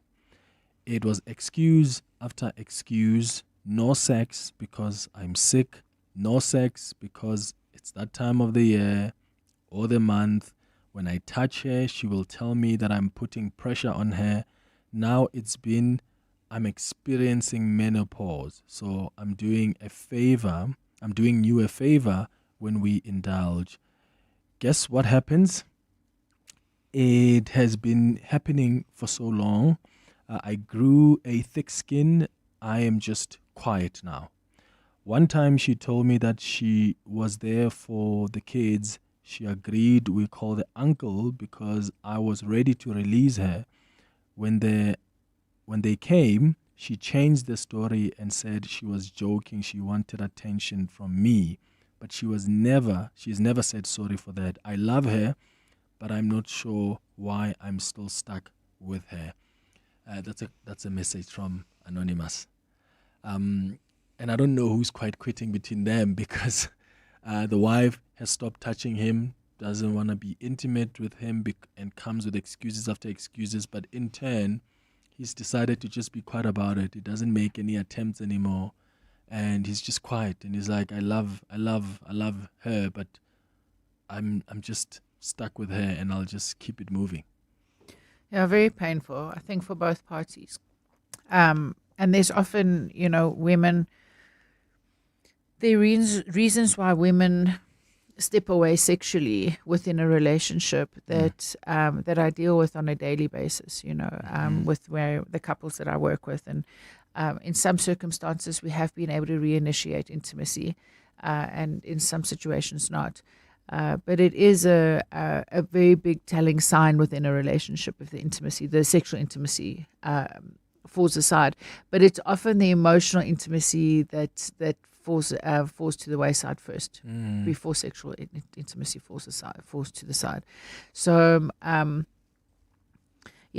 think there's a word that they're using lately called polarity, so that the polarity meaning there's not pressure, but there's energy within a relationship, that if you imagine there's an elastic band tied around each other's waist, like the one moves, the other kind of moves in harmony, they kind of dance together.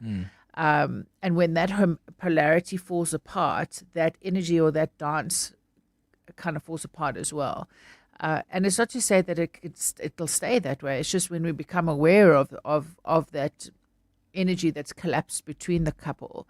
And often people come and see me and we work through that, and they go on to have really beautiful relationships. That's the beauty of therapy, So yeah, please phone people. Let me give my number quickly. It's 079 525 8991, 079 525 8991, and my website is leadjoy.co.za. So yeah, we don't need to quietly quit, Clement. We don't have to quietly quit in our dreams. We don't have to quietly quit in our relationships, and we don't have to quietly quit in our jobs. We're being given an opportunity to, I'll share. May I share personally? In my second marriage, I had quietly quit, and it was on my birthday. I forget which year, and I stood and looked at myself in the mirror. And I felt myself saying to myself in the mirror, what are you doing? Like, who are you fooling? And I was like, I'm fine. I can do this. We've got a beautiful child, and we that's the most important thing, is that we're parents. And I felt this part of me speak back to me and say, but is that the kind of life that you want? Is that what you want to show your daughter, that it's really just about parents raising children? That's what your whole life becomes about. And I was like, no. It's like, well, then you've got to make some tough choices. And we chose to separate and get divorced because we had both quietly quit. My ex-husband had also quietly quit. So I'm not saying people must get divorced. I'm just saying that I've been through that experience of living in a quietly quitted relationship, and it's not great. It's not fulfilling. Even though parenting can be very fulfilling. I don't suggest it. I don't suggest that people do it. I don't, again, suggest that people get divorced. I suggest people go for therapy and try and figure it out. Figure it out. Here's a WhatsApp voice note that's come on 072 702 1702. Hey, Clement.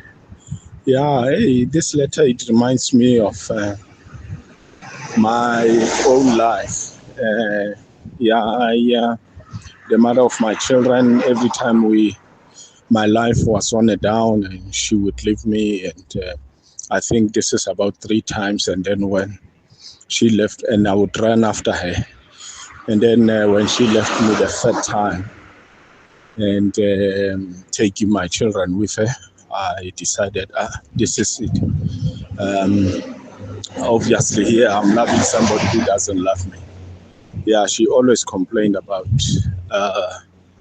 being loved the way she preferred and stuff like that. So I wouldn't mind, because for me, I think marriage was for love, for 2 people, And but now, when you are with someone, it's not possible for you to really be rational about thinking about the wrongs and the rights. But when I look at it, I'm like, no, I think this was for the better. This was for the better that she left me.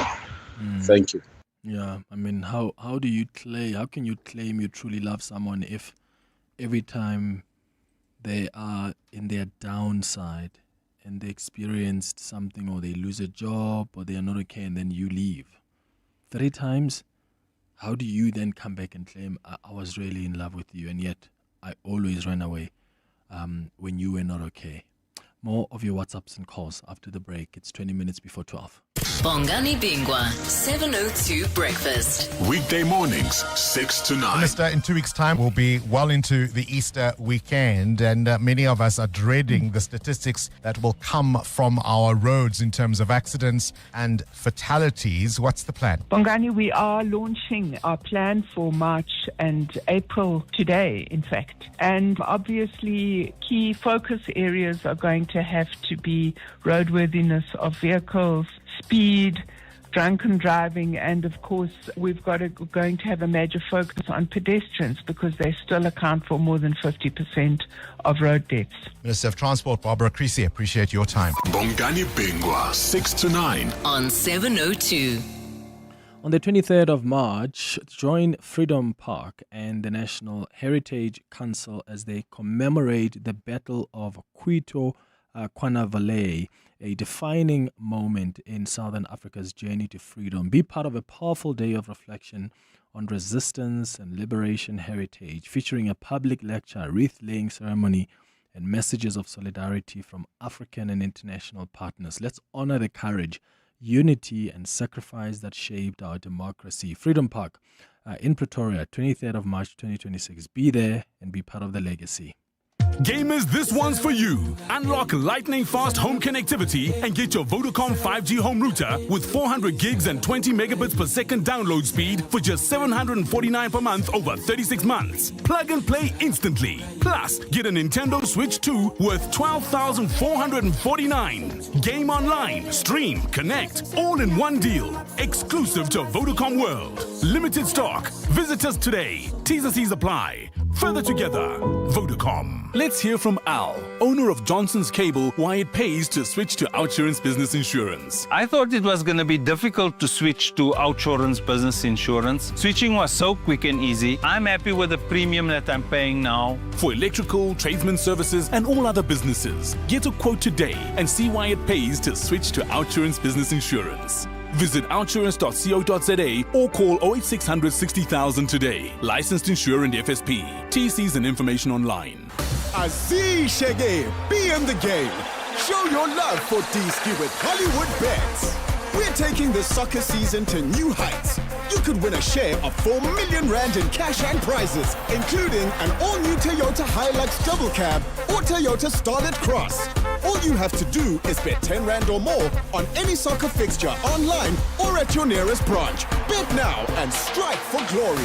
T's and C's apply. Hollywood Sportsbook is a licensed betting operator. No persons under the age of 18 years are permitted to gamble. Winners know when to stop. South African Responsible Gambling Foundation toll-free counseling line 0800 006 008 or WhatsApp help to 076 675 0710. 702 was in conversation with pharmaceutical company Sanofi to find out more about respiratory syncytial virus or RSV and how you can protect our babies and children. RSV is the respiratory syncytial virus, right? So as it says, it's a respiratory tract disease. So it is a common seasonal virus that affects the airways and the lungs, so your nose, your throat, and in severe cases, it moves down to the lungs, and that can cause pneumonia, it can cause bronchiolitis, right? And that's really severe cases where infants are hospitalized. Visit primemediaplus.com to hear the full interview. 702 in conversation with Sanofi. Together against RSV. Relationship issues. Relationship talk. On 702. 17 minutes before 12 o'clock, we're talking about quiet quitting in relationships and marriages. I know we often talk about and use this term when we're talking about the world of work, but it also happens in marriages and in relationships. There are partners that have quietly quit. They are no longer showing much interest. There's no interest to even be intimate. They just are there, but they're not there. And we're talking about what are some of the ways or the reasons that influence people to be there even when they're no longer invested in that marriage or in that relationship. Lee Joy is our relationship coach guiding us through this conversation. Lee, in your experience working with couples, what are some of the most common reasons people choose to withdraw emotionally instead of actually addressing the issues head on or just ending the relationship then if they're not happy? What makes them stay? I think there are a number of factors that make people stay. If we look at like the key aspects of quiet quitting in a relationship is like emotional detachment. So I've seen where people have tried to share what's going on for them and what they'd like to have change in the relationship, and the partner doesn't seem to see it or get it or understand it. So sometimes my clients, before they come for therapy, they'll quietly quit because they feel like they're not being. Then there's also like the signs of dysfunction within a relationship. Often there's the reasons for disengagement is. So there might be economic, like the letter that we read. Yeah. There it was very much an economic reason for why he stayed, at least why she stayed.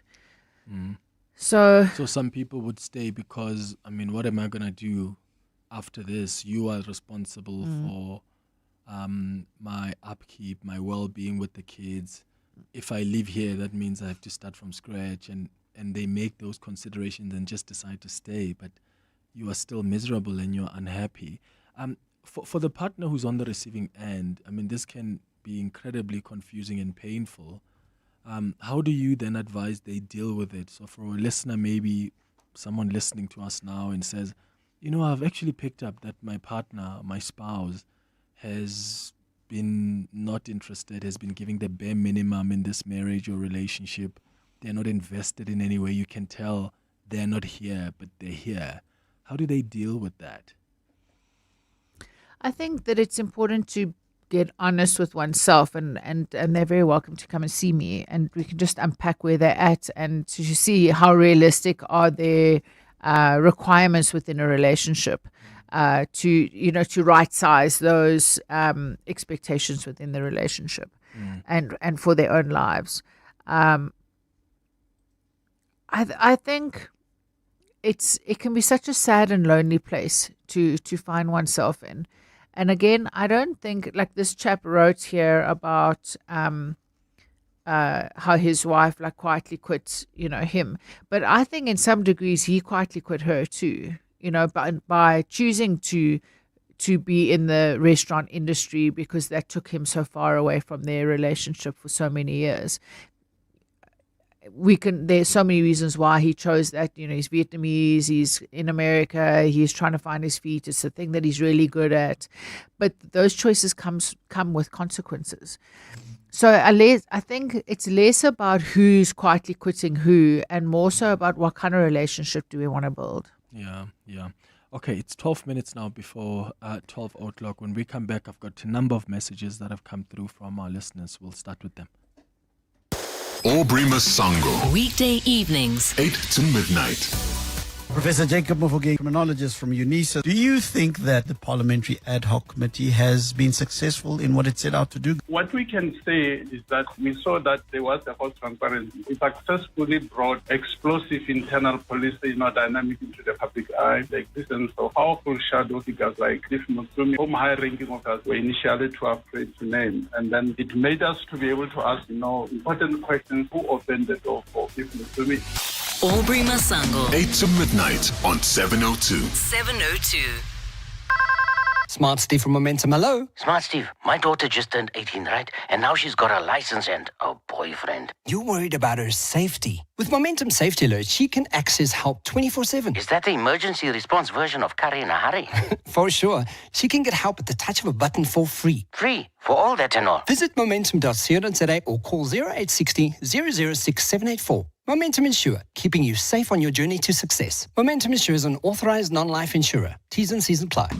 Vodacom's Red Hot Deals presents 2 iPhone 15 128 gig smartphones for just $1,099 per month over 36 months on a 1 gig Red Core plan. Plus a Flexi 90 plan on the second device. You save $4,680. Now that's an extraordinary deal. Miss it, miss out. Available in-store and online. T's and C's apply. Further together, Vodacom. Why get a workhorse that makes you do all the work when you can get so much more? Don't settle. Get the GWM P300 from only 5,672 per month with a 2.4-litre turbo diesel automatic that delivers on work, play and life. Visit gwm.co.za for T's and C's and to book a test drive. GWM. Go with more.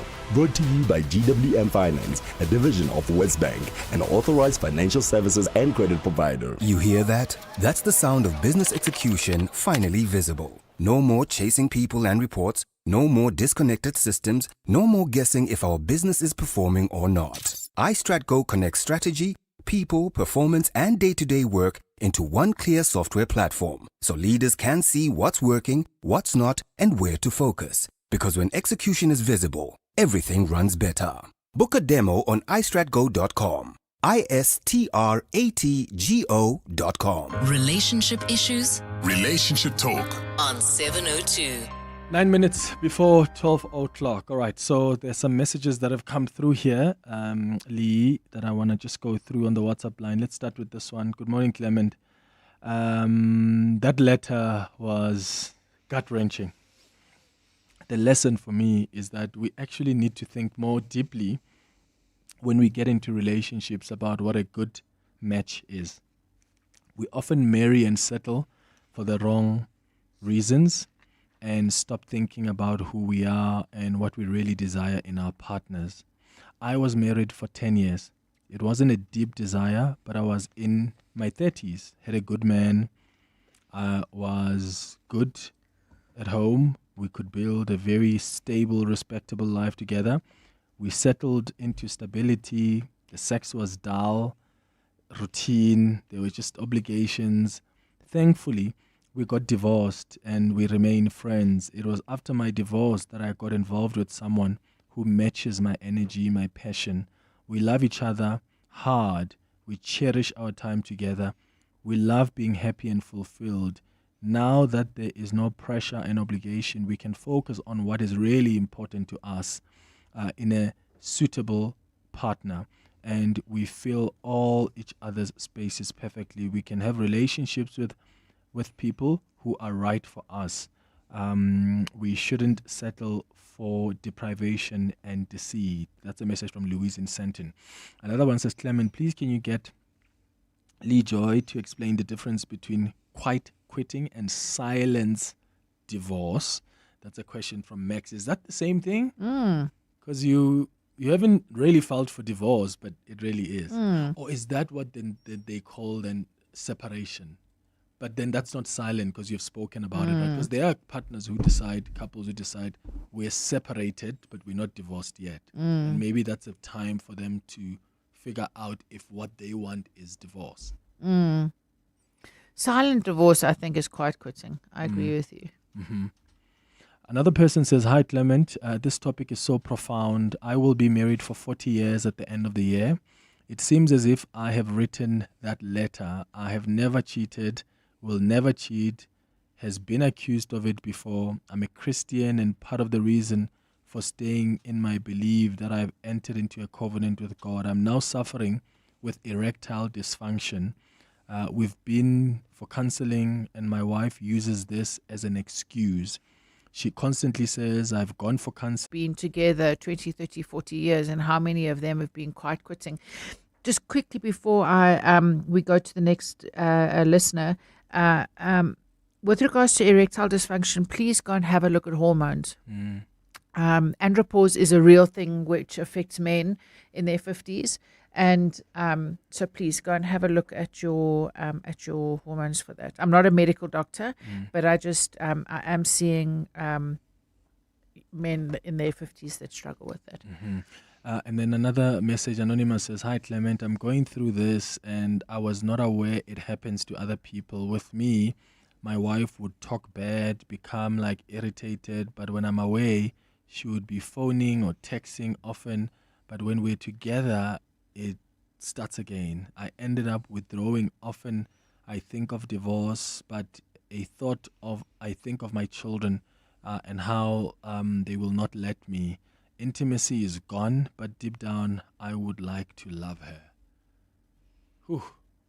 a lot of people are really going through this, eh? Mm. They're just feeling like they're very much invested. They want to make it work, but there's no intimacy, and there's sometimes irritation.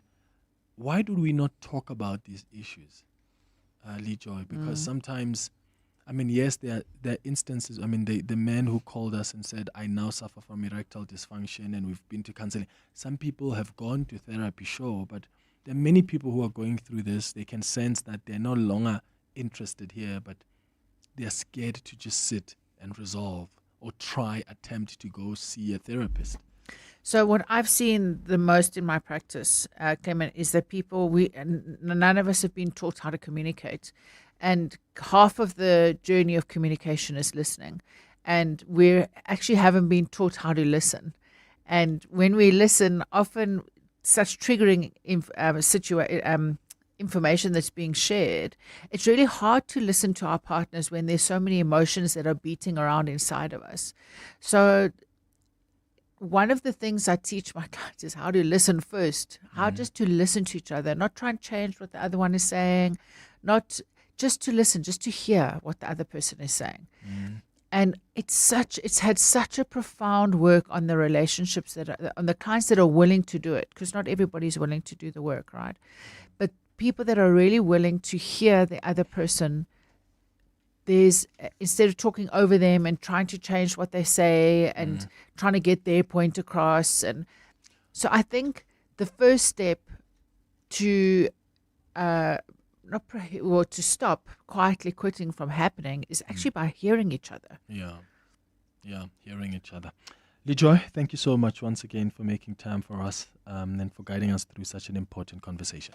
Oh, so good to be with you. It's 3 minutes before 12. All Scholar transport operators are required to comply with the following mandatory requirements. A valid operating license authorizing the operator to transport passengers on the specified route. A valid operator disc, which must be clearly displayed on the windscreen next to the vehicle license disc. A valid vehicle registration with a current roadworthy certificate confirming that the vehicle is fit, safe, and legally permitted to operate on public roads. Compliance must be reflected on the vehicle license disc. Compliance with these requirements is non-negotiable and is enforced to safeguard the lives of learners and all road users. Issued by the National Department of Transport. If you think you cannot afford a lawyer, think again. Clientele Legal has made professional legal services affordable. You receive up to 745,000 Rand worth of legal services per year. Our range of plans include cover for you, your spouse, children, and extended family. Plans include cover for civil, criminal, and labor-related matters. Whether it's protection orders, gender-based violence, uncontested divorce, or poor service, your Clientele Legal lawyer will be there to assist you.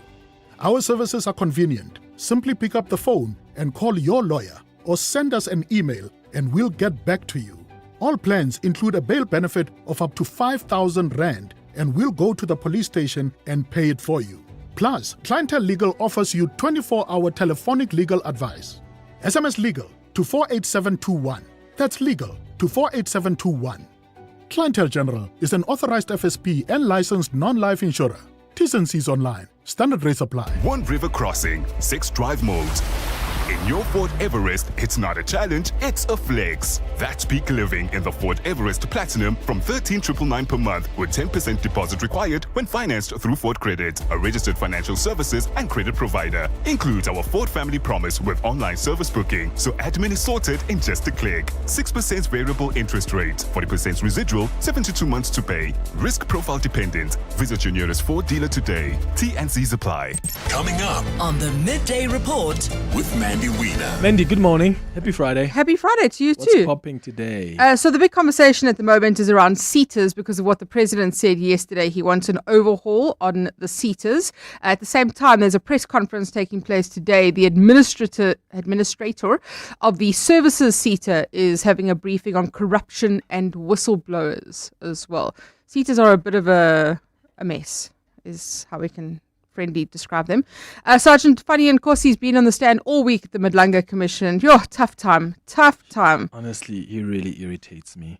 I just hate how the responses are so unintelligent, and yet he has been connected to these important people who are sharing this sensitive information with him. And selective amnesia, of course. Yeah, and then he forgets things. Oh. So we'll talk about that. President Ramaphosa is handing over title deeds to claimant groups in KwaZulu-Natal today. And it's Friday. Sports. And good things too. That's the midday report with Mandy. Thanks for listening to the show. Let's chat again on Monday between 9 and 12. Have a beautiful weekend, my friends. Bye-bye. This is EWN. A very good afternoon. I'm Monkey Ziko. The DA in Ekurhuleni has announced Katuchero Rasilingwane as its mayoral candidate. This morning's announcement comes after weeks of speculation, with Mike Waters widely seen as a leading contender for the position. Party insiders had described Waters as an experienced and strong option to lead the metro. Now, the DA leaders say the city is in urgent need of a powerful